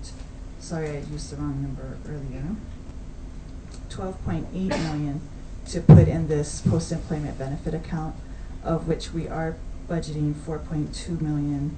So we are 8.6 million short, basically, I think is your question. And the 32.8 million for the, that we're originally short, is that the fiscal year 13 plus the guesstimate on 14? That's what's in the CAFR, because we Okay, don't that's have the- the 14 actuarial study yet. Okay. But So- we have budgeted to pay 3.5. So if we're 8.6 million short, that would be added to the 38.2 million? Roughly, yes. Okay, roughly, all right. The reason I kind of harp on this each year on the budget cycle is because somebody's going to inherit this problem, because it's going to continue to go until our tax base increases sufficiently that we put in the whole amount, or we put in the whole amount plus some portion of the arrears, or the state legislature passes a law and says, you must do X minimum. And so, as you go forward in time, this deficit just keeps getting bigger, and that's a problem for us. And we actually, we were one of the leaders in making these contributions in the state of Hawaii. We did make the first full 4 years of payments. The state is finally getting on board and I believe trying to make payments. So Kauai is one of the counties that has managed to make, all of their payments for each of the years. The state legislature has actually already passed a law, kind of gradually implementing required payments each year. There's some difference in interpretation of the law, but in the first year we were required to pay 20% of the annual required contribution, which we are budgeting for. In addition, that's effective in fiscal year 15. But in addition, we also have budgeted in fiscal year 14, and we haven't made that payment yet. A little over $3 million. So. Okay. All right. Well, let me go back. I know the rest of that stuff, so let me go back to real property taxes and the IAS. So let's start with the IAS and get a good explanation of that and how it's helping us. And I'd like to see where it is in this budget, the line item that it's on. And then additionally, I want to know the 17, you guys can all think about this if one of you is going to deal with it. we have not collected $17.2 million in property taxes. And I have to wonder out loud, since I already brought up my property taxes, if we were able to collect that, would we have needed to raise property taxes last year? Now, I realize you never get 100%. And there's always somebody not paying on time, and they've got the 3-year thing. So let's start with the IAS, and then let's go to the 72, and I would like to understand a breakdown of that amount of money. Stan, go ahead and introduce yourself. Stan Sitko, Real Property Tax Administrator. To answer your question, the IAS is the basic software that we use to store all the data that we collect and to value the properties, to apply the exemptions, and it goes as far as collects, calculates the taxes,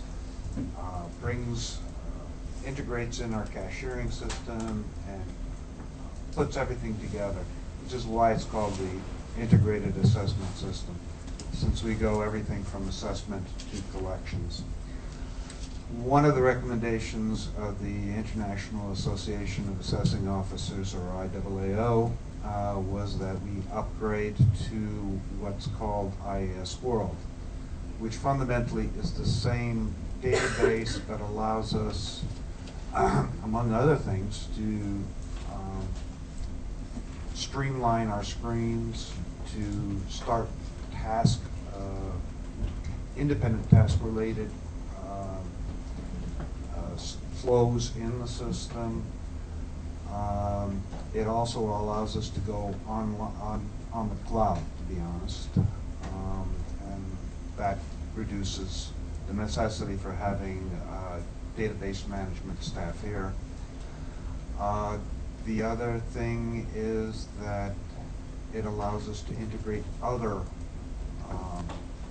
programs that are available on the cloud, such as pictometry, into what we're utilizing there on one screen. Right now, we have to go out of IAS, go then into another little program, take a look at what we're doing there. This allows us to integrate all sorts of items because we're on the cloud or on the internet front end. Fundamentally, the database behind it is the same as what we have. And Stan, the pictometry, is that how you say it, pictometry? Pictometry. Okay. Allows you to look at a particular parcel of land and see if there are structures there. Among other things. Okay. The reason I'm questioning this, I wanted you to explain it, is not just for the council, but the public calls me from various districts and says, you know, my neighbor is building X and he doesn't have a permit and he's not going to be taxed, and et cetera, et cetera. And this would helps your department, correct? This helps our department right now. Right now, we're actually manually doing it, and as far as I found out just from a conference that my assistant administrator and our GIS analyst went to a week and a half ago, we're pretty much advanced as far as the other counties in actually using it, but we're using it manually. Let me kind of back up, because we're first talking about IS World. This allows us then to integrate other systems, and one of the other questions and line items that I have to explain here is the Marshall and Swift cost conversion. Marshall and Swift is the premier costing manual. Up to now, what we have to do is we get engineering studies, we can calibrate them against what the market is in our county, and that's how we come up with our cost tables, and that's how we come up with our assessments. Marshall and Swift, as I mentioned, is the premier cost data provider.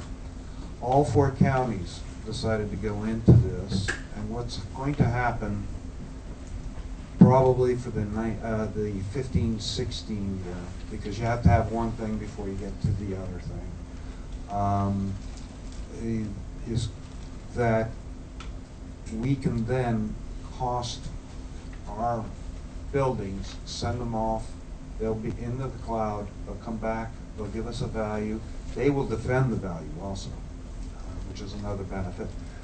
All the counties are participating in this, and it is a 3-year project. I've actually already gotten manuals, the structural manuals for this costing system, although we still have to introduce it and train our staff on it. That's one of the advantages that we can do. The other advantage is we can integrate pictometry, as you mentioned. Now, Marshall and Swift and the initial jump into IS World, I had budgeted in this year's budget. The current year. Next year, I'm including an upgrade for hopefully cashiering system and for pictometry. Now, what can that do? We have at least 2 overflights now of the county. What it can do, among other things, is show differences in structure shape. Not just that there is a structure there. However, we do have some issues that we're working on. Among them, you have kind of a drift on the parcel lines when you look down. Okay. Another thing is not all of our island is overflown because we happen to have several mountains that stick up pretty high. Nobody wants to live in that crater anymore. Well, we hope not. However, what it is going to do, and we're looking into, is integrating this a little bit further. Like I said, right now manually we have one person looking there. Are they doing ag here? Is there a building here? Or is what's going on one by one? This software we're looking at, or this service, will allow us to see actual differences between one overflight and the other. It will actually allow us to do oblique. In other words, we can look almost at an angle at the structure and pretty much get a very good external picture of what's going on there. Obviously, since we have over 150,000 parcels, we want to mechanize this or make it utilize software to give us where those differences are. Because of the concerns that keep getting raised to me about unpermitted structures and not these people apparently not being taxed, which I don't know if that's correct. I'm not. We tax whatever we find. If we find it, we'll tax it. Yes. I understand it. The pictometry, is it something that happens automatically that, say, on my parcel, if I built another home on my parcel, another house, it would catch it, say, oops, there's been a big change, and alert you to look at my property and say there's a change, and you could figure out what's going on? That is the future hope. Okay, right now, like I said, we have 2 overflights. We're going to catch changes between these 2 overflights. Obviously, things that were not changed from before are not going to be caught. However, there is another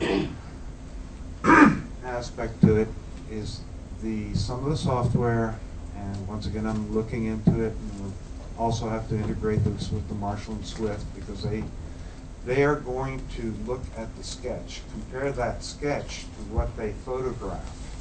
Okay. Now, then we're going to see, we don't have all this outline on this particular parcel, and that is flagged, yes. A second house would be easy. It's going to take time to integrate. You're looking at how many years, maybe 3, 4, 5? Not even that long, but 3, I'd say, is a safe answer. Okay, all right. Before I go on, if somebody else wants to ask questions on IAS, I don't mind yielding.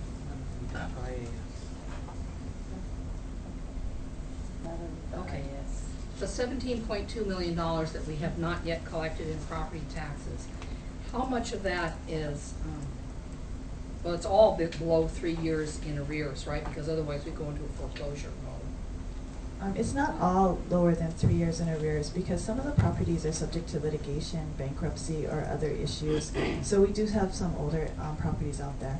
As well, we also have, I don't remember the right term, Stan, sometimes we refer to them as lava land, but also very low value properties that it doesn't make sense to foreclose on them because we wouldn't be able to recover the taxes or our costs related to it.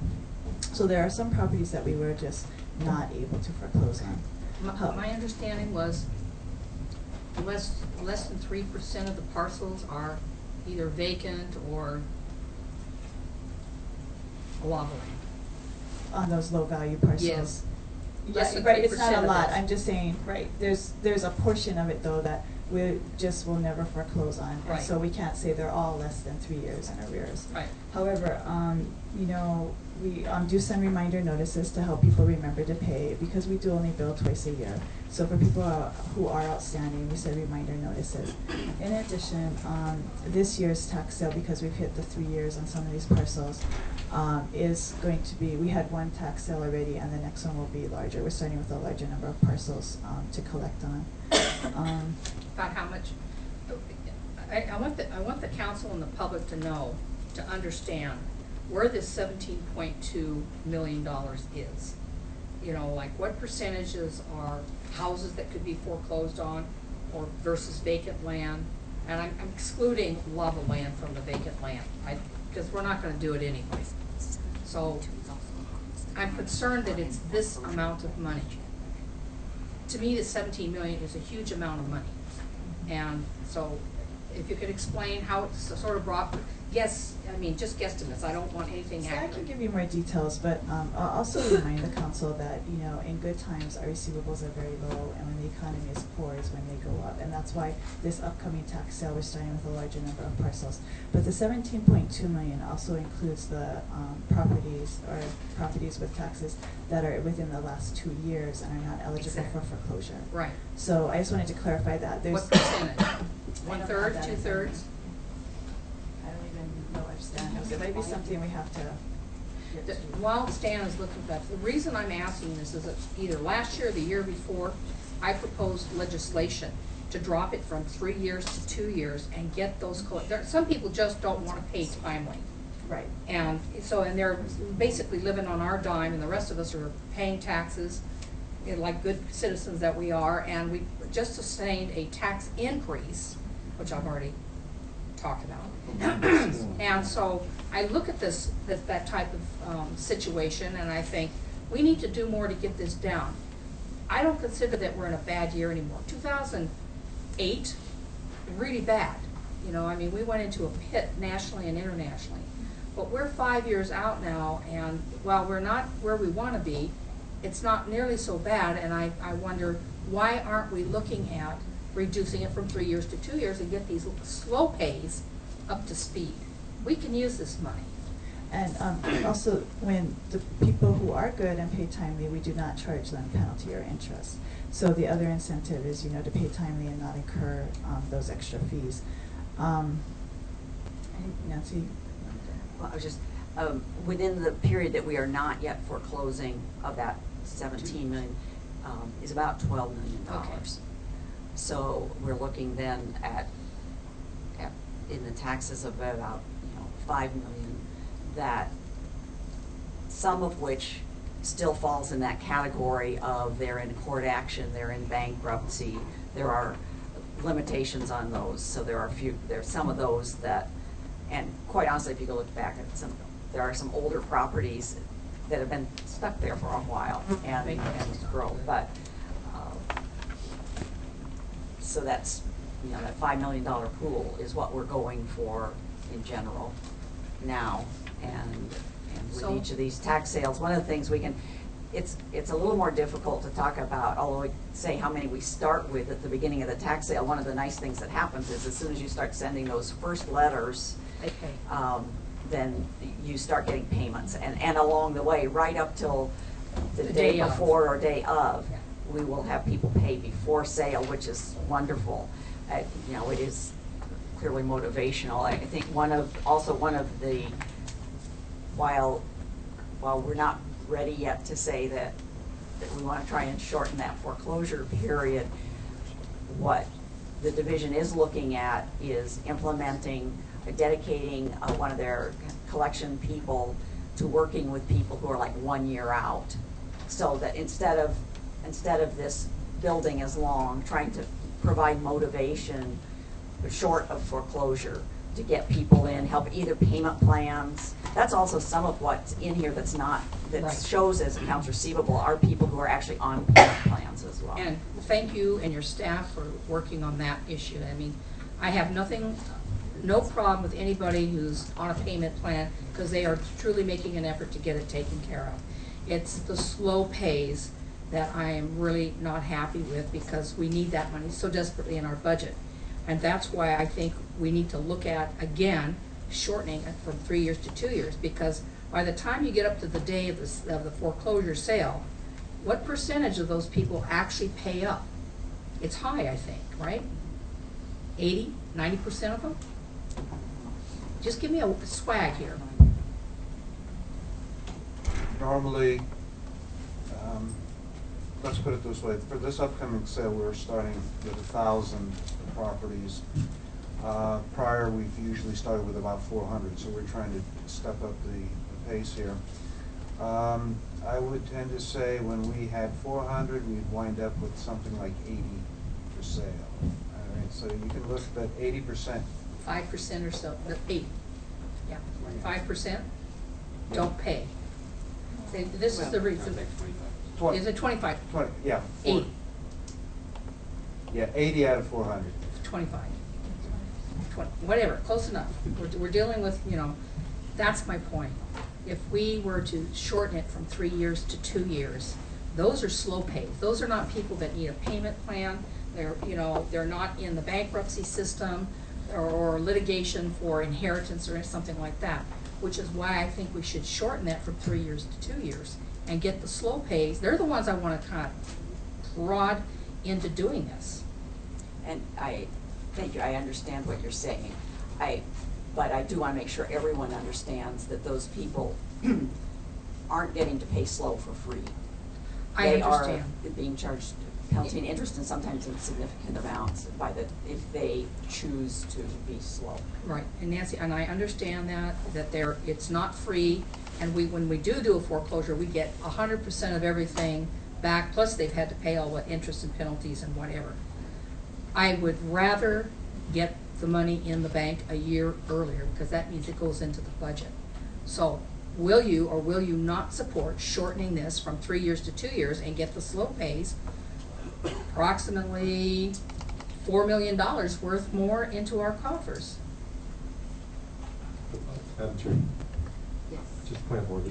Yeah. That was the bill you introduced the last time, but what Yes. happened to it? Or? Oh, they wouldn't support it. But No, yeah, I but- think it's really been, can I make a Yeah, statement? Refer to the real property tax Okay. task force, where we're working together, and I just want, in however you respond, to be. Yeah. So we need to be a little cautious. I will be of this. cautious, okay.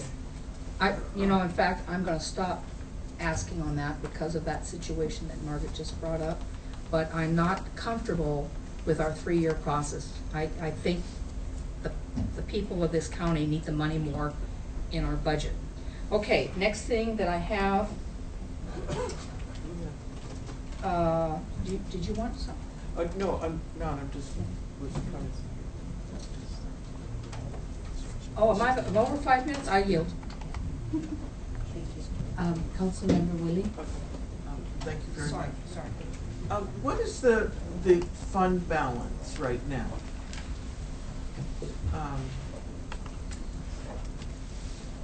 And I think is it like 37 million or up from the previous estimate of 31 million?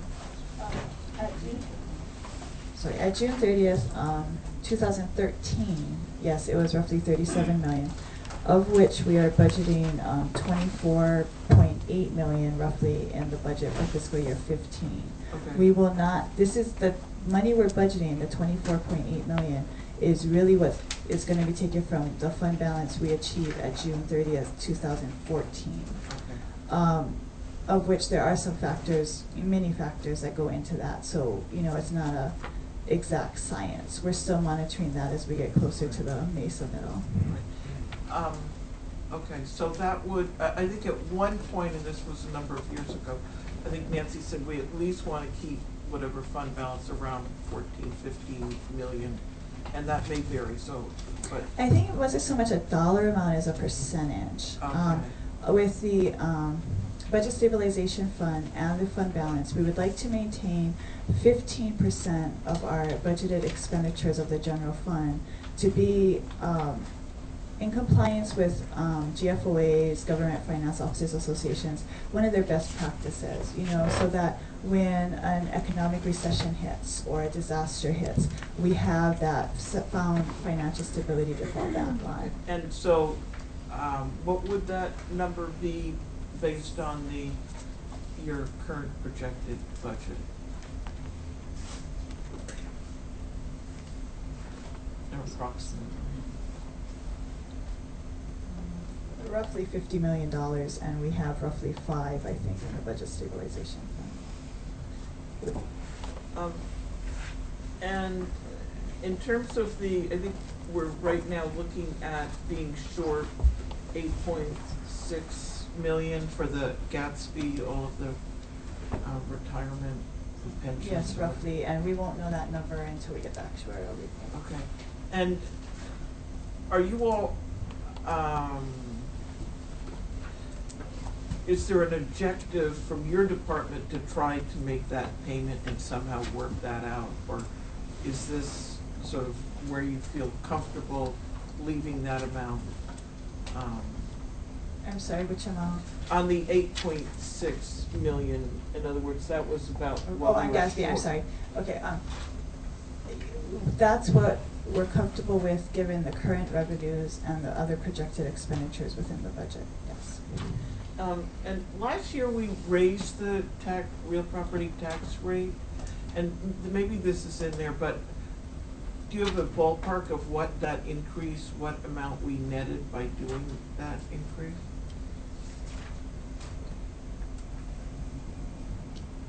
Is that possible, or? I believe last year when we were talking about it and we had those values, last year's values and the different rates, we had that information. I don't have that with me here today. Okay. Because at this point now the difference we're looking at is related to additional construction and valuation increase. Okay. And in terms of filling positions, I know it came up last year, which was unfilled, unfunded, and in particular ag, and sort of where are we in terms of those positions? I know I did hear some in terms of the real property tax task force, but just for general information, I think that is. No, we're happy to say both of our valuation analyst positions either are filled or are in the process of being filled. I forget the exact date of the paperwork. Right. And that was just sort of, that was a priority and priority for our group, and I think that's really important. Of the monies that are all these Gatsby's amount, I mean, is there any way the county can somewhat contain?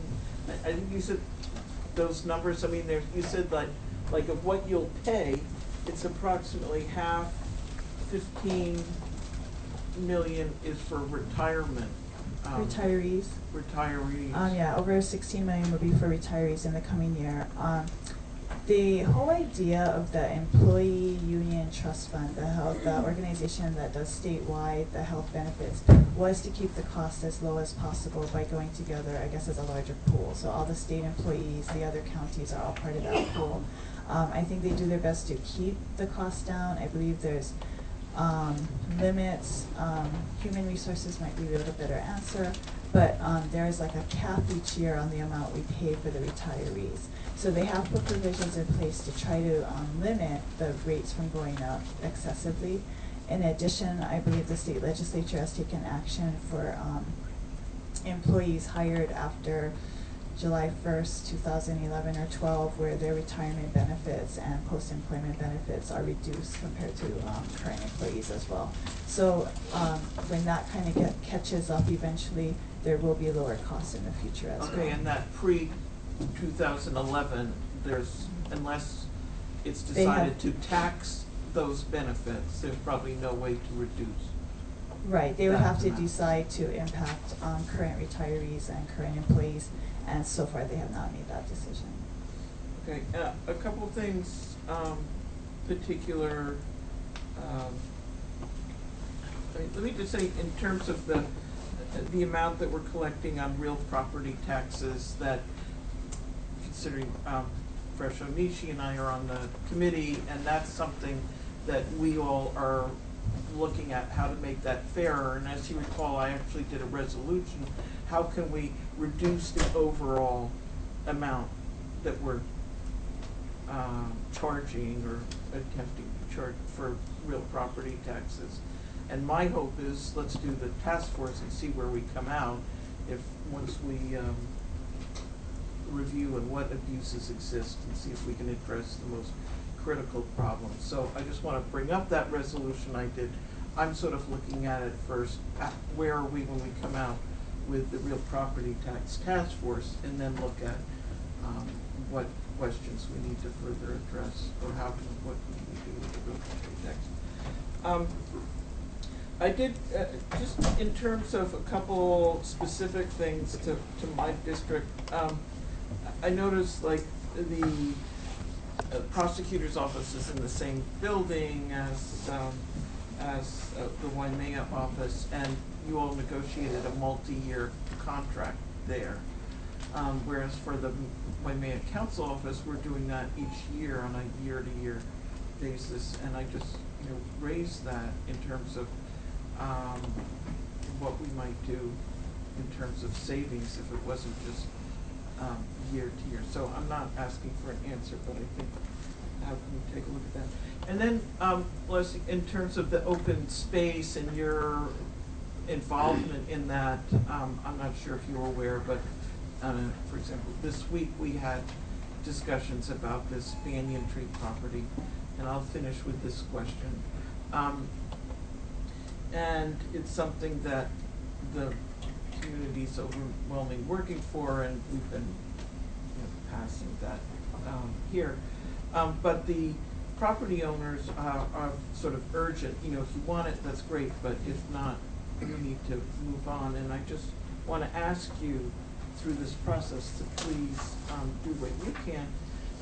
I'm not saying exactly what the answer is, and hopefully it's positive. It's relative to all the other properties, a very small amount, and that you would just ask you another burden on your staff to help us really expedite that decision-making process. Thank you very much. I yield. Thank you. Councilmember Ilya. Thank you, Madam Chair. Good morning.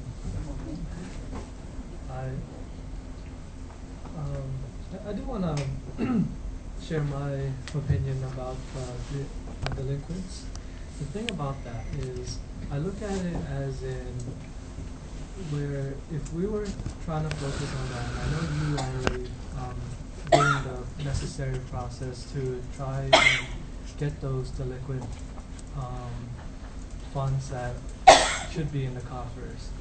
I look at it as in trying to get money from people who don't normally have it, and that's why you have the payment plan, and you're accommodating their needs. And I look at it as in trying to get, because from what I was putting down, I think we're getting around 232 million for revenue for property taxes, and someone said it was 17 million of delinquent. Is that what it is? Yeah. Well, when I did the math, that's 7% of the revenue. And one thing that I look at is, it's like getting $700 from 7 people. Instead, what we could do is try to improve the valuations. Instead of trying to get $7 from 700 people, and try to increase property values up in our county, instead of trying to milk the delinquent process. And one of the things about those accounts is that you have to go through corporation counsel. That's an expense that's also have to be added in to try to get that money. And we're paying a lot of money for our lawyers to even go through that process and that paperwork. So I'd rather invest our revenues into increasing property values in the island of Hawaii, rather than trying to push more pressure on those delinquents. But that's my opinion. I do want to congratulate you on your, I believe it is through the Government Finance Officers Association, your certification of achievement. You got that this year. Yes. And Thank you. that's a wonderful work. It's a lot of work that goes into that. I love that book, and I read that book religiously. I do wanna ask you some questions regarding how to improve. I know training is one of the areas that I feel needs to be emphasized. And when I'm reading your program review, it looked like you did one training for the personnel. Could you please explain a little bit more about that? For the personnel, are you talking about the the county-wide training? County-wide training. The first thing that you read out of the program review, it says administration one training session was conducted to date, and I looked at the previous report. It also was one training session was conducted. Is that the same training? At our annual budget kickoff meeting, we kind of bring people up to date on different things happening in procurement and accounting, county-wide policies. But in addition to those county-wide trainings where we have for all the accounting personnel, we also go out to each department as needed and as requested. So that might be a little bit misleading because we actually do meet with many of the departments. Various other accounting, actually a variety of one-on-one training with many departments is also mentioned on that. But it says that conduct 3 training sessions for the county financial personnel and county-wide. So right now what I'm seeing is that you've met 1 out of the 3. Could you explain a little bit more? I guess what I was trying to kind of mention, like when we're doing the budget kickoff, we're also doing procurement at the same time and accounting at the same time. So we've kind of incorporated them into one session the last few times. But our goal is always to, add training and improve as much as we can. This year we actually did do additional training. What's the goal? What's the goal of those training? What are you emphasizing on the training? Well, one of the things I would say is that the particular training that's being discussed in this section under administration is a very broad level training and where we get to bring up related to our accounts payable certain items we would like people, not necessarily anything new, but either this is the process or these are our recommendations to help your processing go better. They're aimed at the staff in the departments who are processing that paperwork or payroll paperwork or whatever. In addition to those trainings, Jeff Dansdale from purchasing is working in conjunction with Corporation Counsel, and they have been regularly offering procurement trainings of different kinds related to professional services and contracts and some other purchasing type items. And those are not reflected in our numbers, but those are going on probably, I don't know, 4 or 5 a year. Yeah, 2 or 3. 2 to 3 a year. I know Real Property does the same thing. It's all around, risk management. It's all mostly training. I was just trying to understand a little bit more about your report, because I saw I think you could emphasize more and do more on training. And like you were talking about the hybrids for the vehicle registration. The fact that you trained them to cross-train on other responsibilities, it's improving efficiency. And I would like to see next program review coming up or the budget, these numbers to be higher, and maybe a little bit more details on what was the focus on the training. The other thing I wanted to ask is, we have a national branch, NACO, National Association of Counties. And I was curious, do you interact with them regarding how other counties deal with their finance department and their programs? Has that reach been made? We don't always go through NACO. We tend to go through more GFOA, just because it's Government Finance Officers Association. That makes a lot of But sense. yeah, I mean, whatever contacts we can make, we do discuss. We also do realize that we're different than a lot of the other counties on the mainland. You know, we don't have city government, so we reach out and connect to whoever we can. Now, the GFOA, do they have annual conferences? They do, yes. And do you attend those? When we can afford it, yes. So our budget has not give you guys a chance to go? Well, in the last couple of years, we have not sent someone to those conferences, but I believe we've discussed it for this year. I'm not sure yet. We're sending someone. The people who did attend those conferences, is it rewarding? Yeah, it's very rewarding. I went a couple of years ago, and not only do you learn about the new GASB statements and, you know, I think we should send more nerdy people things, but you do make contacts with other people and learn what they're doing. How much, if we were to, let's say, think about your essential personnel. If we were to send people to that conference, who would it be? And I'm not saying who would it be. Let me ask you this: well, how much money should we allocate to make that happen? To send your essential personnel to that conference? I can look and see how much it might be, but in general, we would probably send one person that would come back and train others on what they've learned. Yeah. Please get back with that information. I know my time's up. I have actually 100 questions to ask you, but I only got to that, so sorry. And I would encourage council members to, even if they're done with their presentation, to individually go to, because I'm just kind of watching the time, and we need to be back here at 1:30. That means we need to leave for lunch no later than 12:30 if we want to have an hour lunch, which I think we should. So I just want to be conscious of that, because we do have the planning department following. So, Councilmember Onishi. Thank you, Madam Chair. Vince, either you or Deanna can mention, in this proposed budget right now, it's not the TAT, if the cap is released, it's not included in this budget, correct? That's correct. Okay, thank you. And then the last thing I want to say is just that what Mr. Iligan was mentioning, NACO does offer a service where for procurement, for RFPs, that if the county wants to go and say, like for example, the waste or energy, we send them the information and then they'll do the research for the counties. Okay, so, but I'll send that to you folks, that information. Okay. Thank you. Yeah, thank you. Thank you. Anyone else?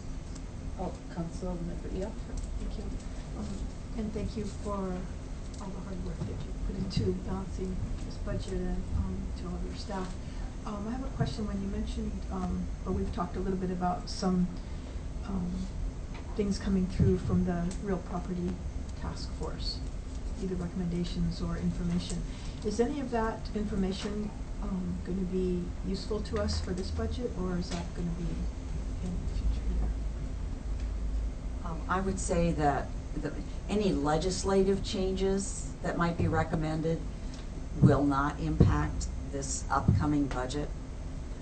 There were a number of recommendations in the study, many of which we were already working on or initiated at the time of the study, and those are things that don't require legislative changes. That's departmental, procedural, implementation, and I would say that we worked on a number of those, including an increased emphasis on enforcement of the rules that go along with, for instance, certain dedication programs, or like our special ag programs or something like that, which have an impact, but not something that's a measurable impact that we don't know what will come out of that. We were talking about pictometry.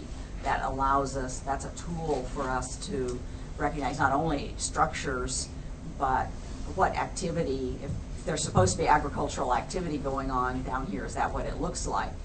and we wouldn't make any change just based on pictometry, but it will clue us to send someone out and actually make a site visit. At that additional enforcement, I will no doubt have some impact, but that's not reflected in the budget. And probably we wouldn't see that until the following year. Well, no, that impact, if someone's in a program and getting a benefit of that program and they're not meeting the rules of the program, Their numbers they're will out. change right away. They're out. There's a change right of way. There can be a rollback penalty, either depending on whether it's dedicated or non-dedicated.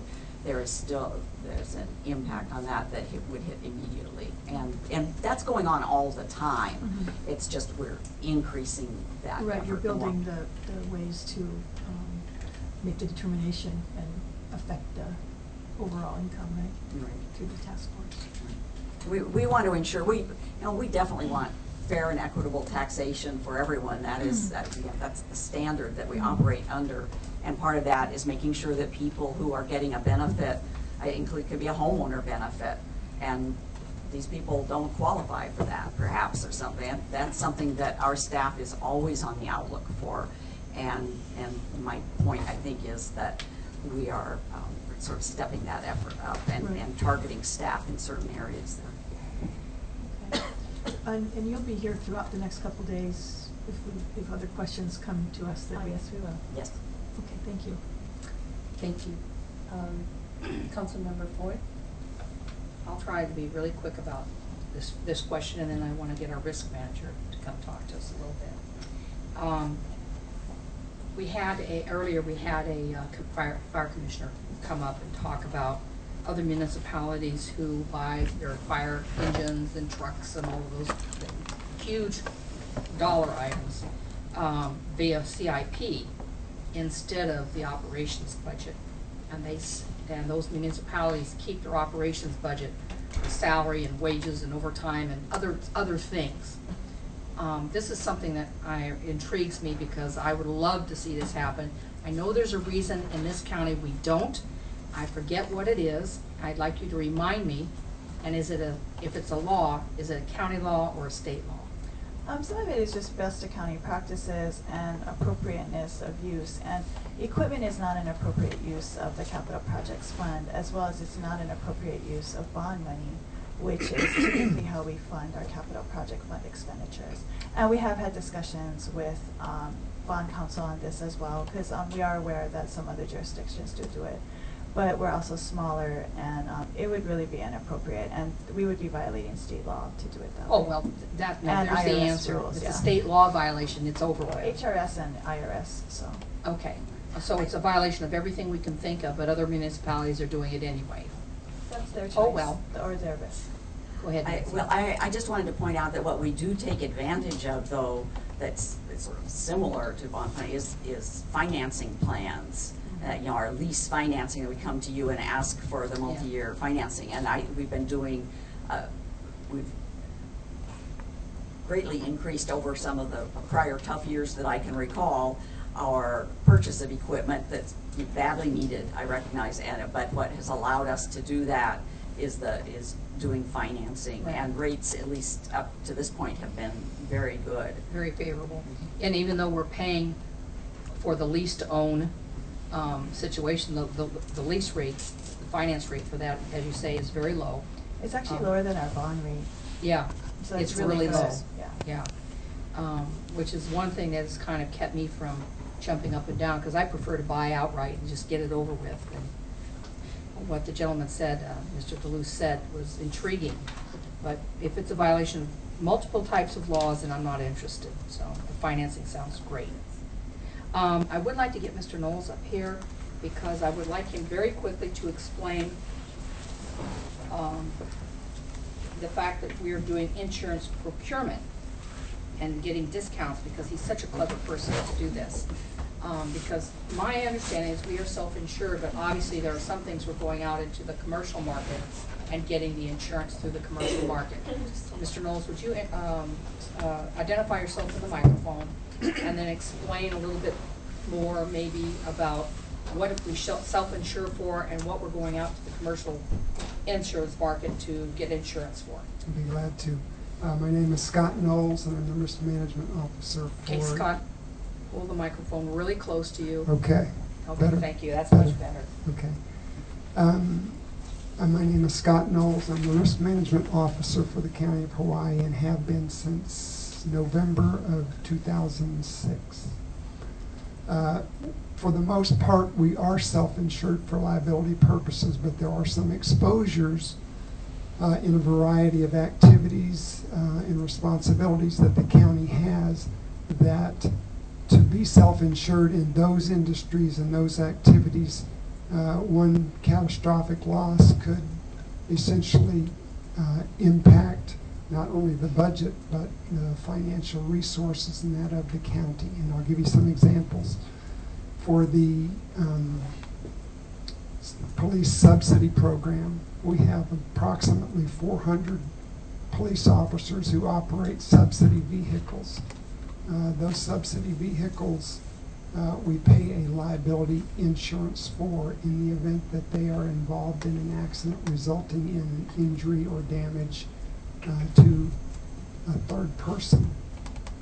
Since the police officers are on the road essentially 24/7 because they're on call when they're not on their shift, that liability insurance, which is $100, $300, is available on their vehicle.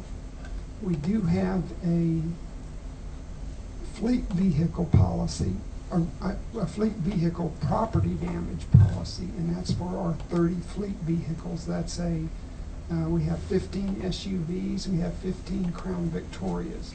We're self-insured for liability with those, but for property damage, because of the value of those vehicles, they've been fitted with a number of additional components in that.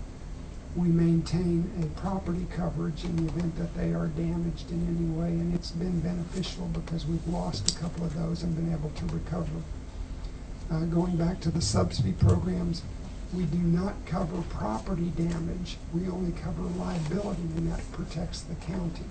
So if a subsidy vehicle is damaged, the police officer maintains a property policy through SHOPO. So therefore, the vehicle is entirely covered, except the police officer bears the expense of purchasing a property damage on their vehicle because it is their vehicle, and they maintain that at their expense. Where if they're involved in any accident that would involve damage to the public, we cover that, and we've been very successful. I know in 2006, when I came on board, we were paying for less vehicles. I think it was about 320 vehicles at that time. We were paying almost $600,000 a year.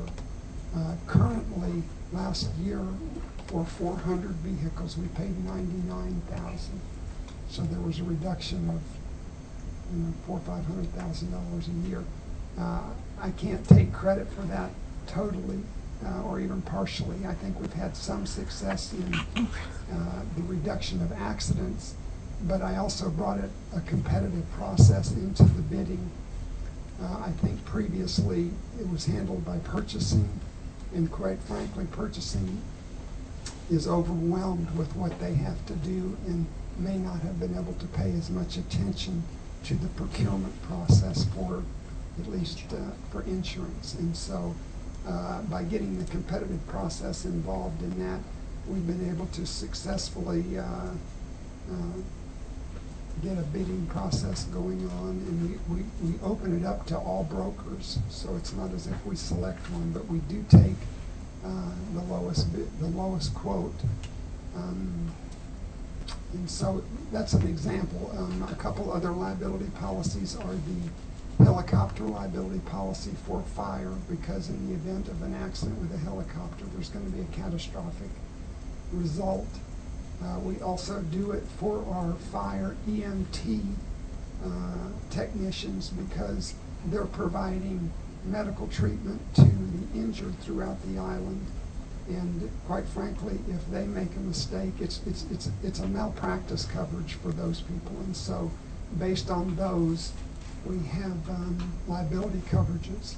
One other liability coverage we have is for mass transit. And the reason that we do for mass transit, even though we contract out to the drivers of mass transit, they have their own insurance, but we have the insurance on the vehicle, and that's the primary. So when you have a busload of people, if they're involved in an accident, we need to make sure that we have sufficient liability coverage to take care of that. They're a large vehicle. If they strike something, we have protection. Many times, if a vehicle were to strike a bus, the passengers may get hurt.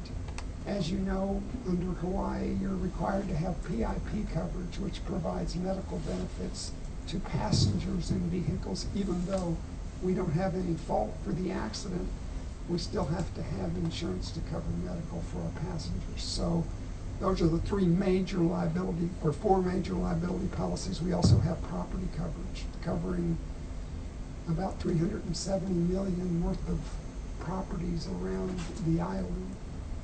And it benefited us as a result of the October 15th, 2006 earthquake. We made a fairly substantial recovery, a lot of our damages. So in those instances, we were not self-insured. I would like to say that I've worked with Scott a little bit over the years that he's been here and I've been here. If you think you've got an exposure situation in your district, I actually recommend that you contact Mr. Knowles and get him out there to take a look at it. He has been instrumental in getting some liability issues resolved in my district that I was not able to convince anybody that we had a problem. Now, that doesn't mean when he comes out he's going to agree with what you think. He'll come out and the first thing he says is, by the way, what you think doesn't make any difference at all. But he's very kind about it. And you're very humble. I think you've done a fabulous job over the years you've been in this position. You've saved us unbelievable millions of dollars, I'm sure. I hope you live forever and work here. Thank you. Yancy, you've done a good job keeping this going. Thank you. And just to follow up, and thank you, Councilperson.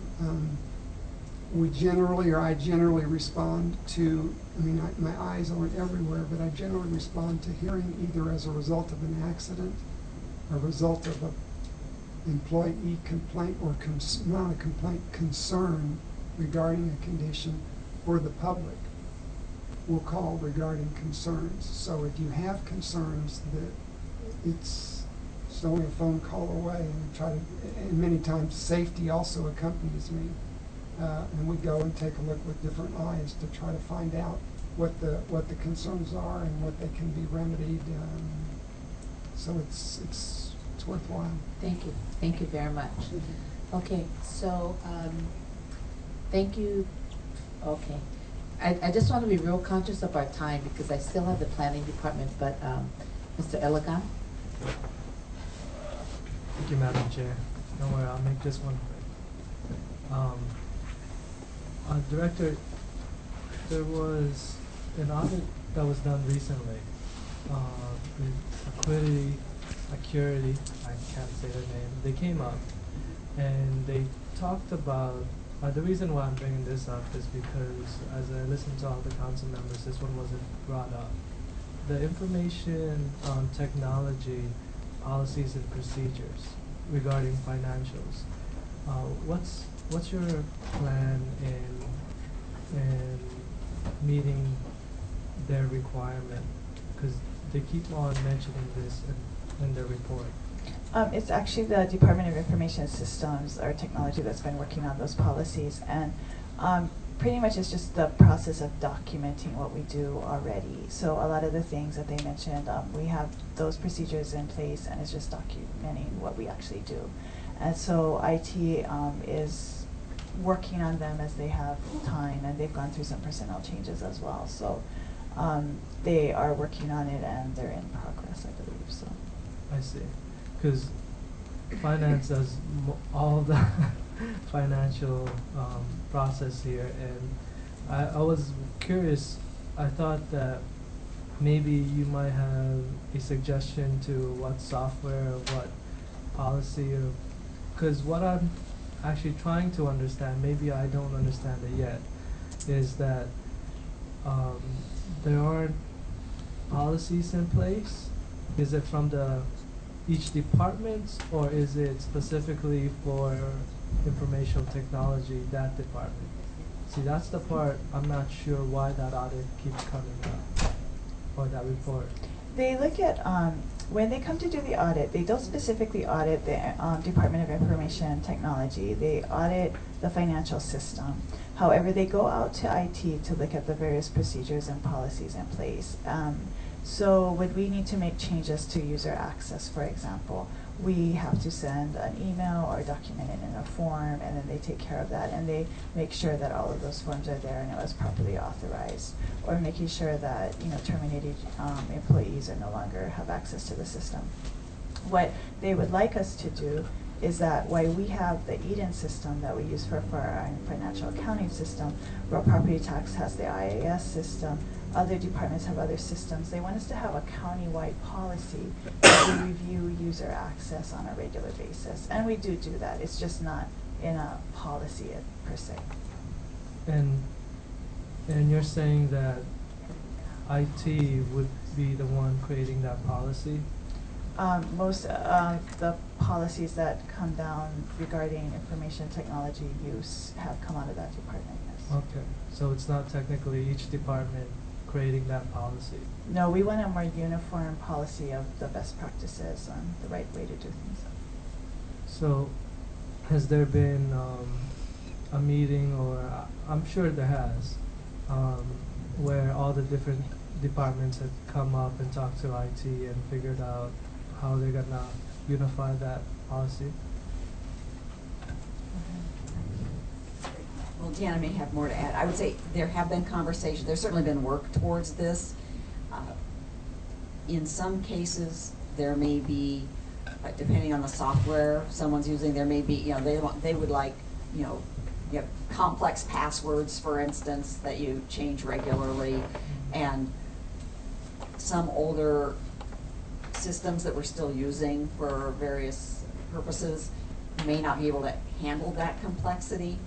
And so that's a limitation. It doesn't mean there can't be workarounds to help with that, but in terms of working, I wouldn't say they've had a work group on developing this comprehensive policy, but I think they've gotten to know the departments quite well through through the audit process, and are working on something. And then as certain systems have been upgraded, it provides that capability, so that they can meet that standard that we would like to have, say, for the complexity in your password, or something that triggers and forces you to change it every 90 days or whatever. Okay, so I guess I can't really ask you when this would be estimated to finish.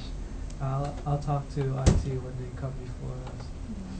Yeah, I guess I would say I believe there's already been, while the comment may still be there, it's not all of the same items, and there has been progress made. I think each year so this is getting shorter and shorter. So they've been working on it as they've had time, and like I said, they've gone through a lot of personnel changes there as well. So that's definitely true. And I was just trying to make sure that this is getting done, because it keeps showing up on our reports, and I'd rather not it show up on our reports. I agree. Thank you. Right, and water supply is mixed in that comment as well. So thank you. Thank you very much, Finance Department. And if there are any more questions, I'm sure our council members will contact you. You'll be here. Right, we'll be here, and also, but we also always welcome direct contact from any of you if you have some questions that you didn't get a chance to ask today here. Thank you very much. Now that council members, we have approximately 20 minutes for our planning department. So I'm going to get started right away. If you feel we need to take a comfort break, because I think Mr. Kanuha and Mr. Command, are you ready to go? Okay. Please come to the table.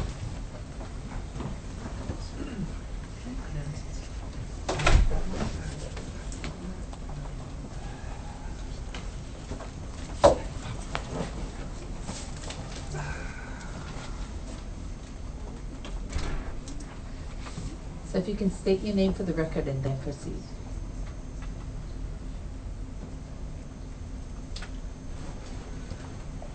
Thank you. Chairperson Poindexter, members of the County Council, Finance Committee. My name is Dwayne Kanuha. I'm the Planning Director for the Department of Planning. You have our numbers. I'll give you a brief overview of our department. We have 54 positions. 48 of them are county funded, 6 are funded by other grants, primarily a grant from the state of Hawaii through the Department of the Interior for Coastal Zone Management Administration. We have 10 staff in Kona, and the department itself serves 12 various boards and commissions. Within the department, we have 5 different divisions. We have the administrative permits section, which handles subdivisions, building permits, plan approvals, etc. We have the administrative services division, which handles payroll, personnel, HR issues. Then we have the long range division, which is primarily responsible for the long-range planning efforts, primarily the community development plans, coordinating long-range planning efforts between our county and the state of Hawaii. Then we have a planning division, which primarily coordinates all of the activities for the 2 planning commissions, the Leeward Planning Commission and the Windward Planning Commission, and the Board of Appeals, actually. And then we have the West Hawaii office. I think what I'll try and do is I'll jump straight into where I think the questions will come from, and that is we have in this proposed budget an amount for $100,000 for the community development plan program, and another $495,000 for the general plan comprehensive revision program. Stepping back a little bit, both programs are mandatory. The general plan, as you know, flows from the county charter, goes into the county code. The community development plan program that was inserted into the county charter following adoption of 4 community development plans in 2008.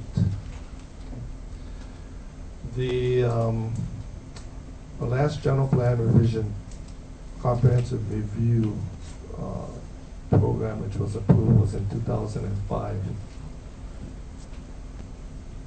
I started working in the planning department in 1975, and at that time I was involved in the first internal review of the general plan, which was adopted in 1971.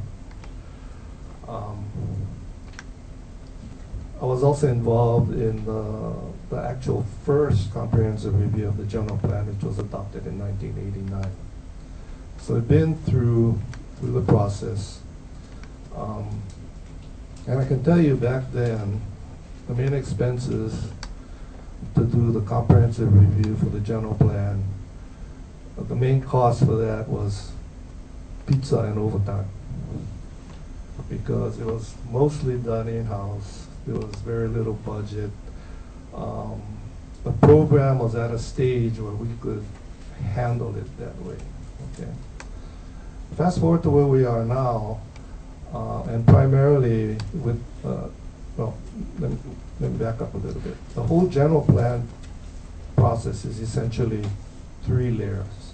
Okay, the general plan itself is a policy planning document, and it's implemented through a secondary layer of what we call community development plans, area improvement plans, things of that nature.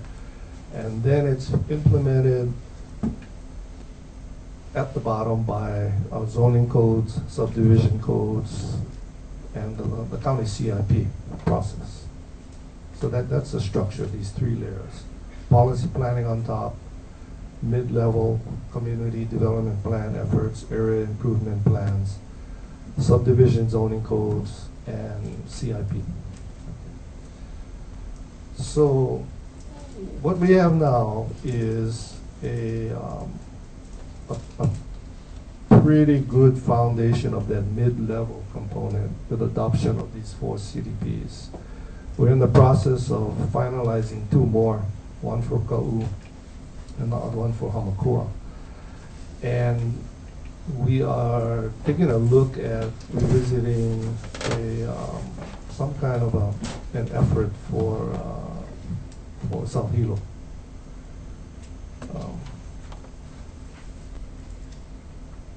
That being said, each of these CDPs, when they were enacted,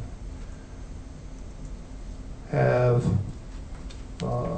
each one of them has action committees comprised of 9 members, appointed by the mayor, confirmed by the council.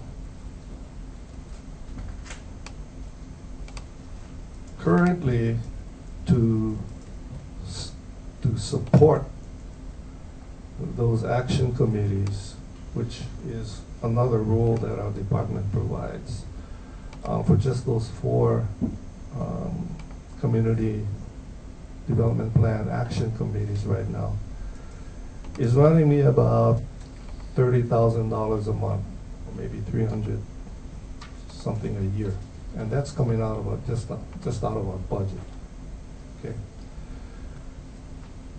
And what that involves is our professional planners basically doing agendas, attending meetings, taking minutes, doing notices, those kinds of efforts.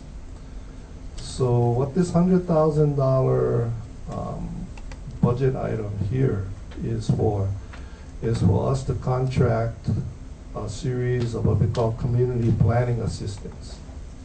And basically what those folks would do would take these, what we almost view as clerical duties, away from my professional staff.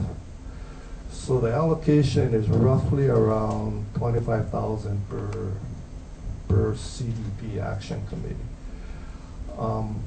Fortunately, or unfortunately,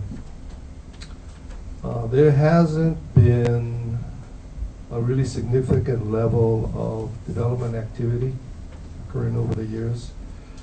If there were, or development activity starts ramping up, then it would be very, very difficult to both service these action committees and do all of the planning implementation work that we'd have to do at the same time.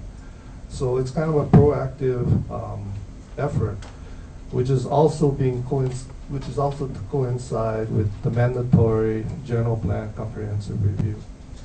Okay. Should note that the community development plans also require, actually they don't require, but there's provisions in the statute to review those CDPs within 10 years. So we're actually in that range, if they're adopted in 2008, we're getting pretty close to 6 or 7 years out.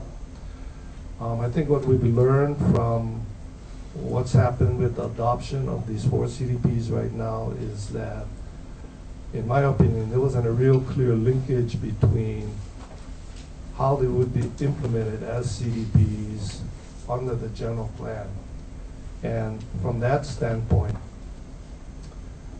they were actually all implemented and done in 4 different ways. And it wasn't a real unified approach in how each one of these CDPs was done. They were done by 4 different consultants. It was actually the first effort by a lot of the staff in coordinating these things and pulling them together. So I think it's opportune that now we have to do the comprehensive review, which is mandated by statute. That, in my mind, it provides an opportunity to take a look at both the general plan and the community development plans in sync. That's kind of how I'm looking at it right now. If you take the general plan document right now and strip out all of the specific community components of it and allocate them into the community development plans that are there right now, the document goes from X pages down to this much. So I think basically what I'm looking at is to not go revisit the general plan as a document itself, but in the context of now a lot of the more specific planning efforts have been delegated to this mid-level layer. So, but nevertheless, I'm looking at it in terms of a comprehensive review of the general plan and the whole structure that it flows under. So, and primarily on that effort, we're looking at a GIS-based system. We have a system in place right now that we use. It's got a lot of data on it. It's used in different ways. We network with the state GIS system on their efforts. And this effort that we'll undertake for this comprehensive general plan is there's a couple of foundational components that I think we need to get more effort on.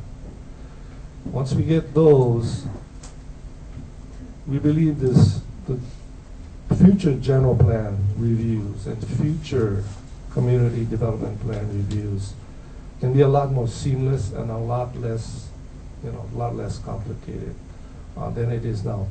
Basically through the technology that's available.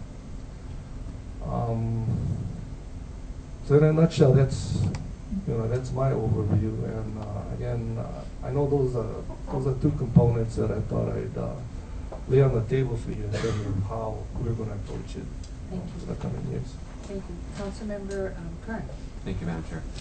Thank you, Director, for the presentation. Pretty straightforward budget. Absolutely support the funding for the general plan review. Absolutely, and as well as the CDP. I know that's been a burden. It's challenging, so I think that's a good approach to that. Also happy to see a slight increase in the mileage and auto allowance, because I know that that's draining with all of the commissions and whatnot that you folks service. I know it's manini, but I know it'll go a long way, so I support that. One of the questions that I have is the planning OCE and travel conferences is significantly lower this year than last year. Is that still going to be enough to meet the needs of your staff in that area? Yes. It will be? Okay. Support it. Thank you very much. Thank you. Thank you. Councilmember Willie? Yes. Right, I was looking at the code enforcement officers, and right now, I think you lost 2. You filled 1 in, and there's still 1 you are in the process of hiring, or? Inspectors, it's been filled. It's filled, so both of them have been filled now? Correct, yes. Okay, and just my concern, we're sort of a complaint-driven county, and I know, at least in my districts, some of the complaints have been where they call, and it's sort of, well, the one time the person comes, the inspector comes out, and okay, the violation isn't going on right at that very moment, and how to oversee that, and maybe with replenishing the numbers, that won't be quite such a problem. But it is hard for people where they feel there is a zoning violation, and it's, they take pictures and they report it and they complain, and then it's, oh, well, when our inspector went by, no, those industrial trucks weren't there or something, you know, whatever. And so I just want to highlight that issue, and I'm not quite sure how to solve it, although I feel pictures and things are evidence. You don't necessarily should need the planning department's inspector. In terms of your relationship with the National Park Service, that's sort of been, I think you have an agreement with the National Park Service to work with them? No. Oh, well, actually, we have a memorandum of understanding for coordination between our department, the State Department of Land and Natural Resources, the Na'alahele program, and then the National Park Service for their Alakahakai program. Yes. So I'm just looking at, like with the Kohala-Kai, where I felt there was a problem where the communication with that group, and I think some of the public felt, well, why isn't the National Park Service writing complaints or coming here to us? But my understanding is that really they're supposed to be working through you, that there's a cooperative relationship between them and you under that memorandum of understanding. That's correct. Yeah. Anyway, I just expressed that concern after dealing with the Kohala-Kai, and hopefully we've got that one nailed down now. And Point of order, based on time, we should be really specific on budget and other numbers and not other issues related to planning. I don't agree, but I will go on. Okay. In terms of the general plan or the CDP. Your mic went on. Oh, I appreciate what you're saying and working on this comprehensively. I was on the South Kohala Plan steering committee, and all along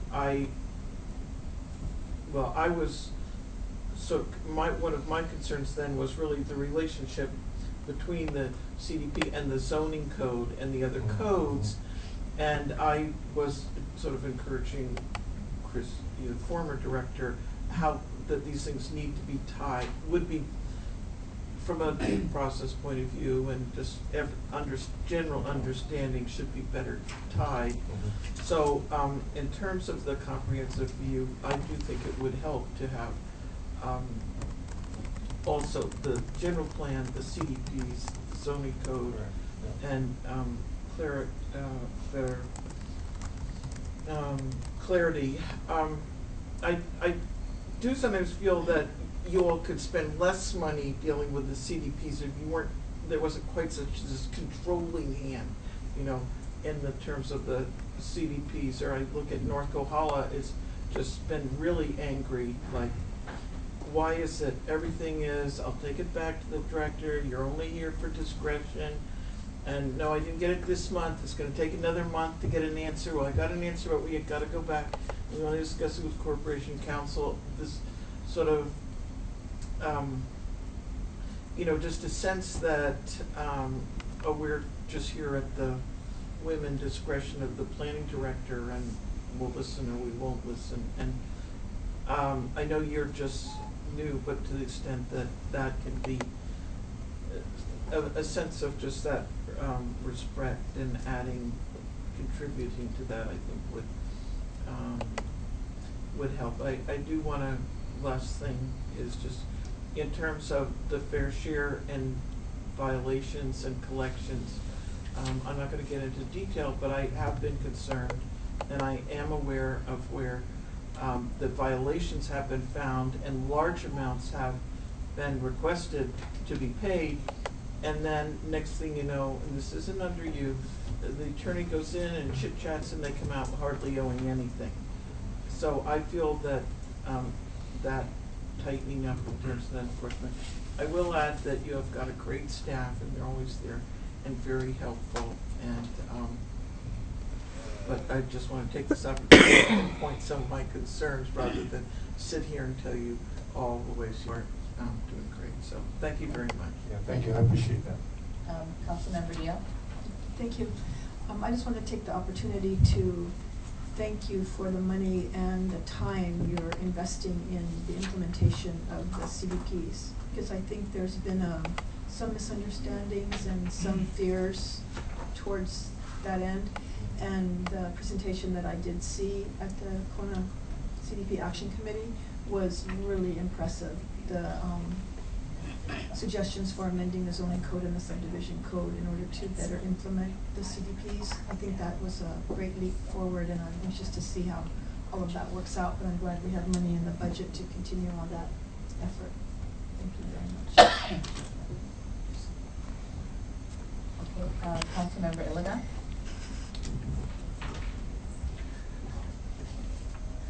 Thank you, Madam Chair. My Yeah. director, how you doing? Good morning. Actually, I take Good it afternoon. back. Good afternoon now. We talk too much, that's what it is. I just want to say, also, I support your funding for the general plan, and thank you for your efforts for the community development plans. You've been very great at responding to my concerns when I had them. I have a few questions, more like clarifications. I noticed that looking at your FY 2014, it looks like the Arbanist Advisory Committee meetings, the Board of Appeals meetings, the Planning Commission meetings, and the KVDC meetings are all 0. And I'm just wondering why that is. 196.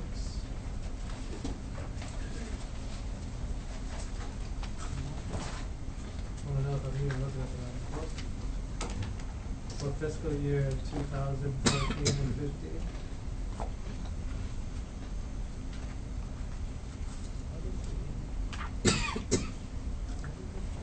I'm looking at this.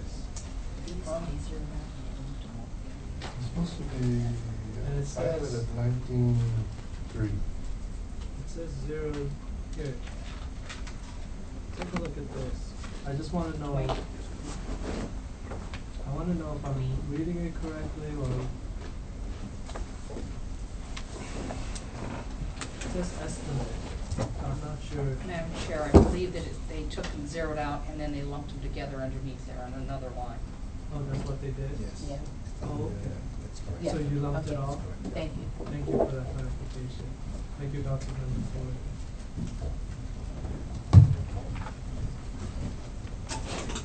Okay, because my next question, why is boards, commission, committee meetings that high? So that's what I was gonna ask next, and so that's what happened. Yeah. You guys lumped it all into one. Oh, okay, that makes a lot of sense. That's, for me, I could not figure out how you got 156, and now, so you put it all into one.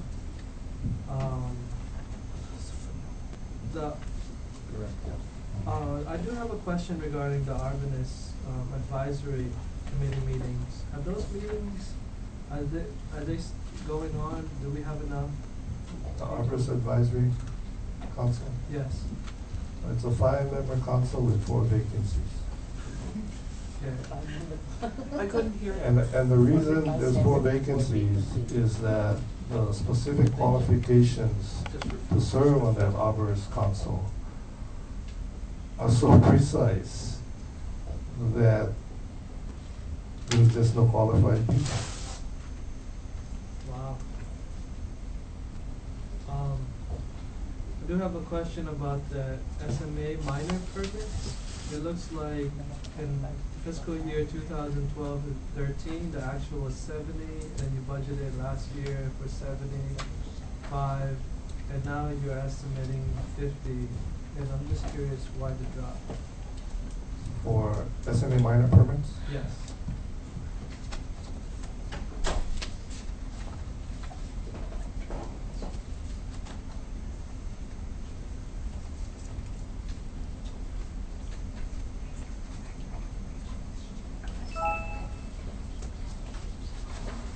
think somebody has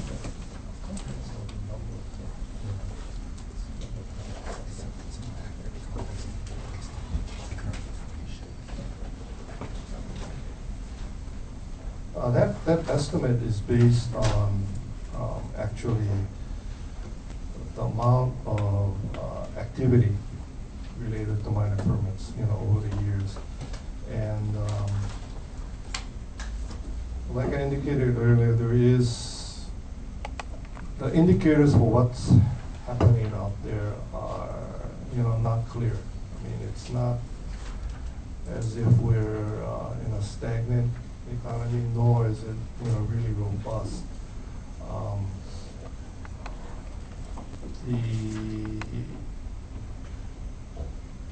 The estimate minor permit process is actually one component of the whole SMA, which is the special management area process there. And it's actually three components. When you come in, the special management area is an area that's been designated, by maps, by rules. And if you're doing an activity in that area, you're either subject, well, first you're subject to an assessment as to whether or not, you actually need it. If you do, then it's a... I got yeah, you. So it's a kind of like trying to figure out if I should go forward. Correct. So and if you go that's- forward, whether your permit is significant enough that it can be administratively issued, or significantly enough that it requires planning commission to hear. Yeah. My final question regards to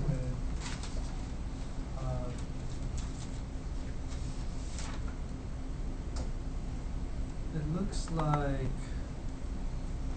for building permits, you feel that the estimate is 3,875, and last year was lower. What's the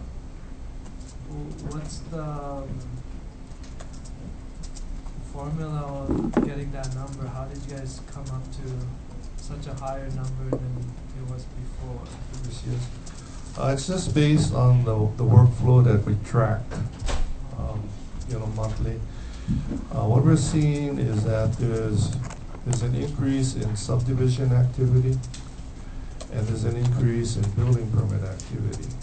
The building permit activity is primarily attributed, we think, to people being able, to come in with to being able to finance homes, etc., on existing subdivisions.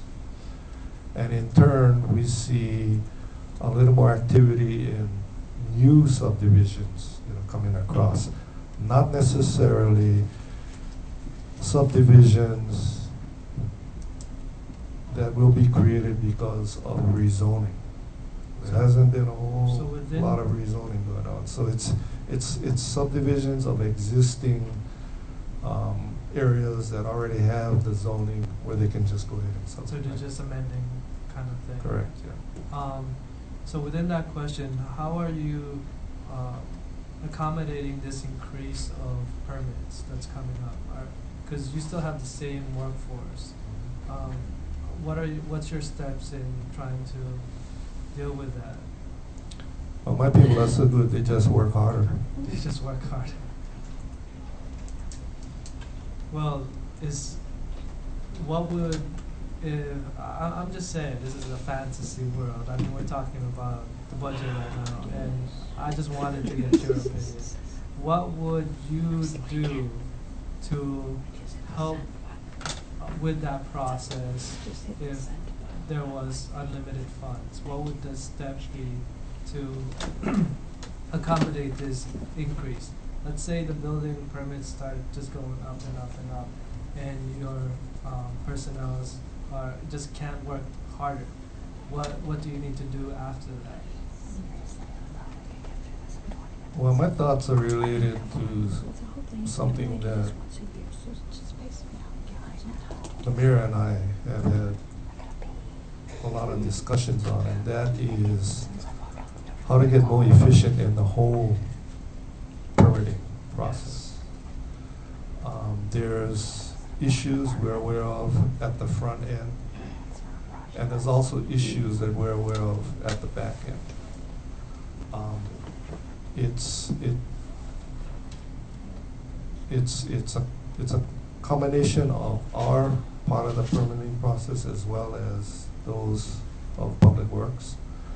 Public Works has been working on a system, to streamline that component for a number of years. I think they've made a lot of progress, but the system itself is still subject to what you put into it. So if somebody comes up to me at a party and says, I submitted a permit and it's, been there forever and it's taken me X amount of months. My next question is, well, how many times did you submit that permit? And if they tell me, oh, this is the 4th time, then that's where it is. I mean, if you get it right the first time, then the system works. Okay. Then on the end,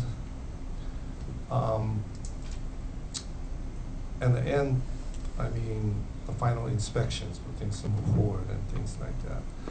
A lot of times there's discrepancies in terms of what you need in order to pass final. And sometimes you need this, sometimes you need that.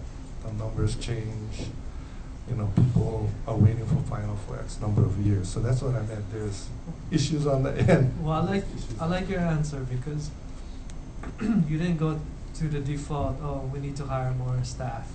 You mentioned that you need to reassess the system and see how to make it more efficient. And I'm glad that you mentioned that because your program,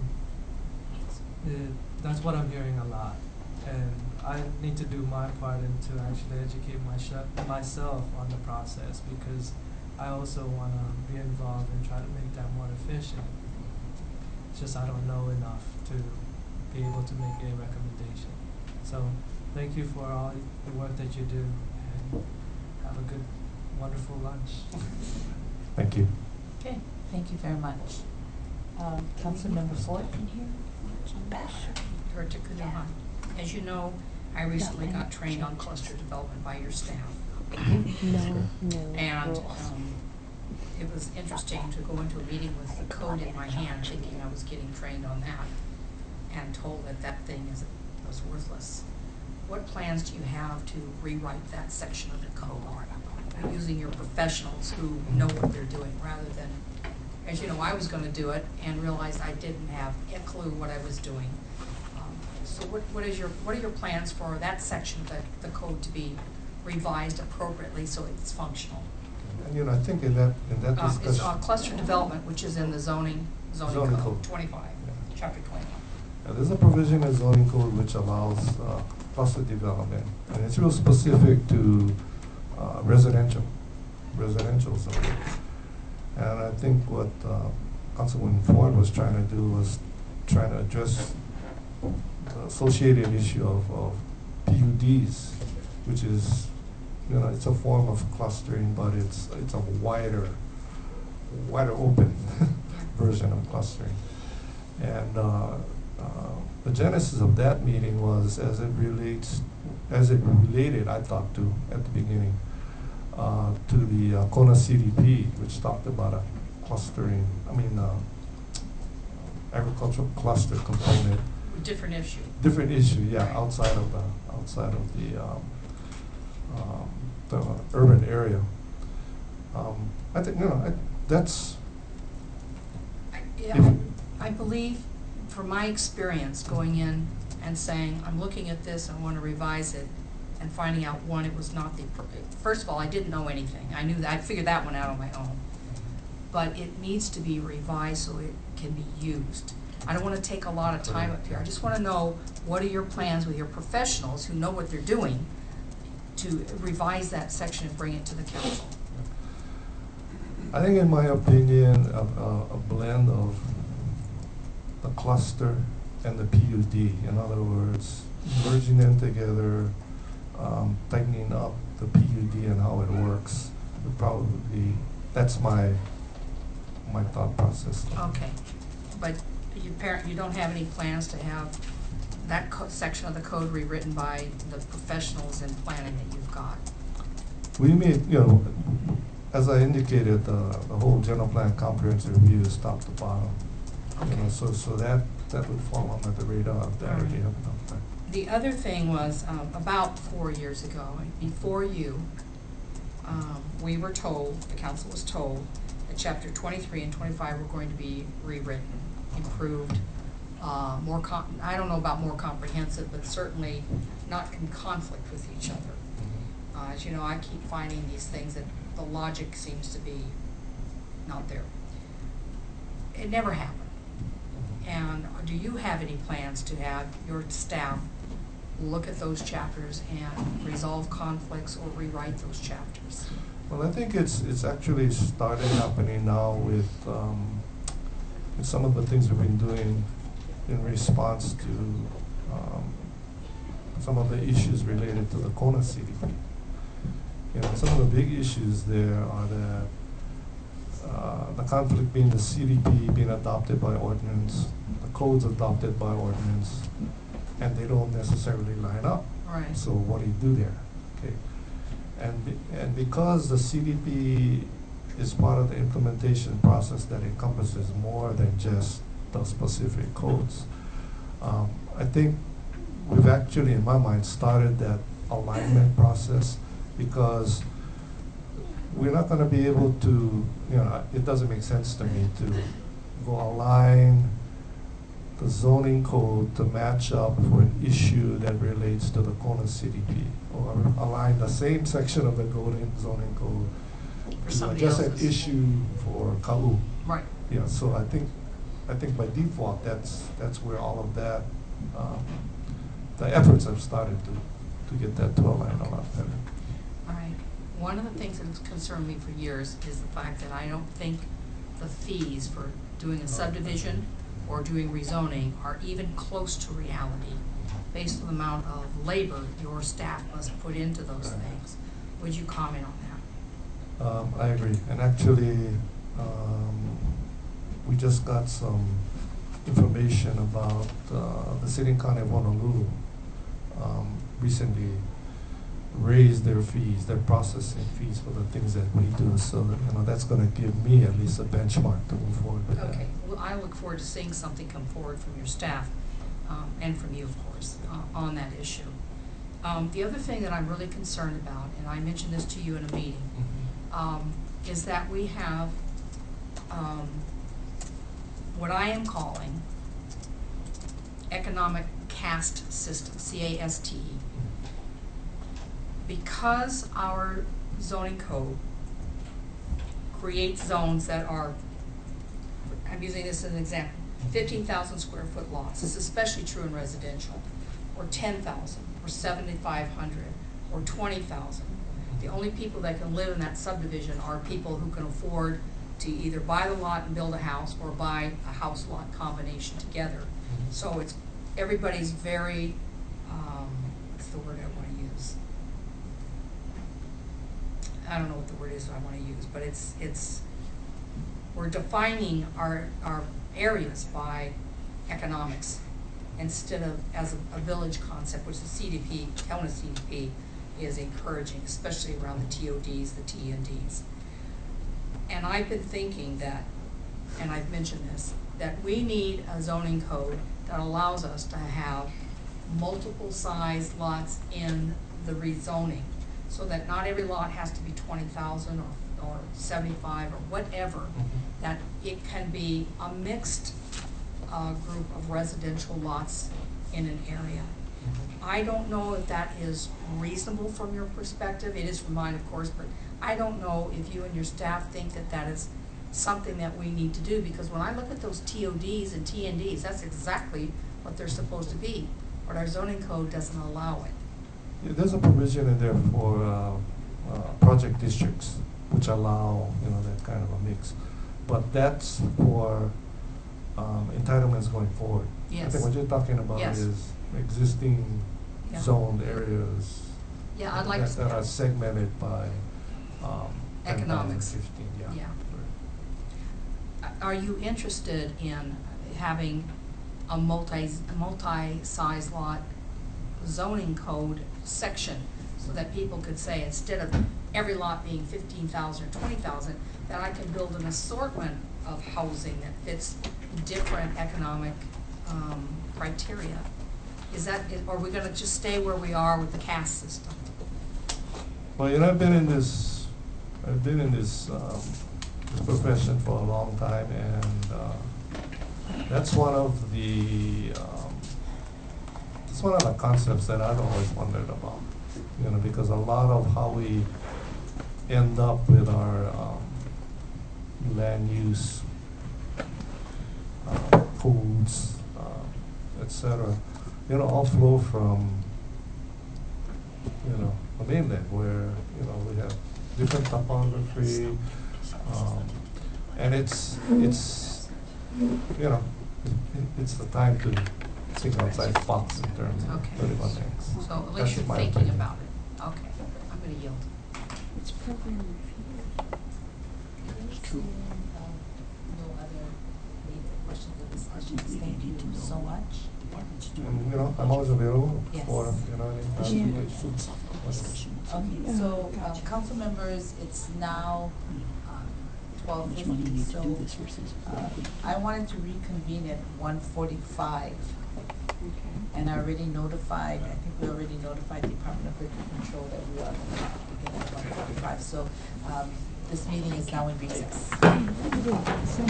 If you don't mind, that would be awesome. I wasn't gonna ask, but if you're willing to, it would be awesome. Yeah. Thank you. Sure, I hope you like it.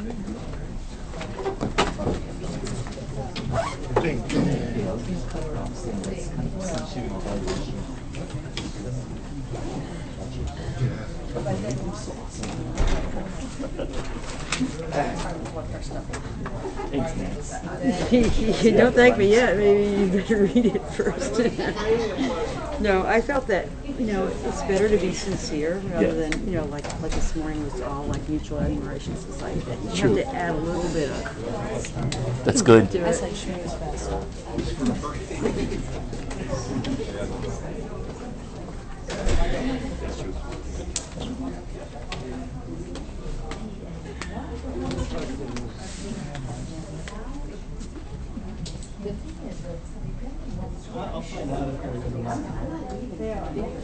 They always do. We always leave ours. Yeah, just to make sure. Yeah, I'll stick around.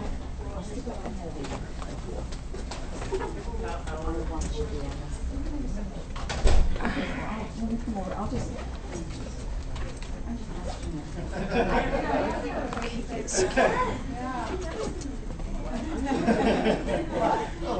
Need outlets?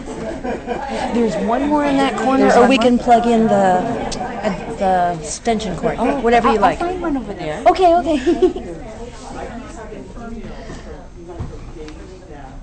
Yeah, that's what we just did. No, you gotta go Hope they don't shovel everything out like they did yesterday. They better not. They better not. Okay. POW for 45 minutes. So I'm going to shut it down because they're going to lock the building anyway and it's going to be boring in here. Unless you want to just watch Quiet Room. Otherwise, back in 45 minutes or so. Okay.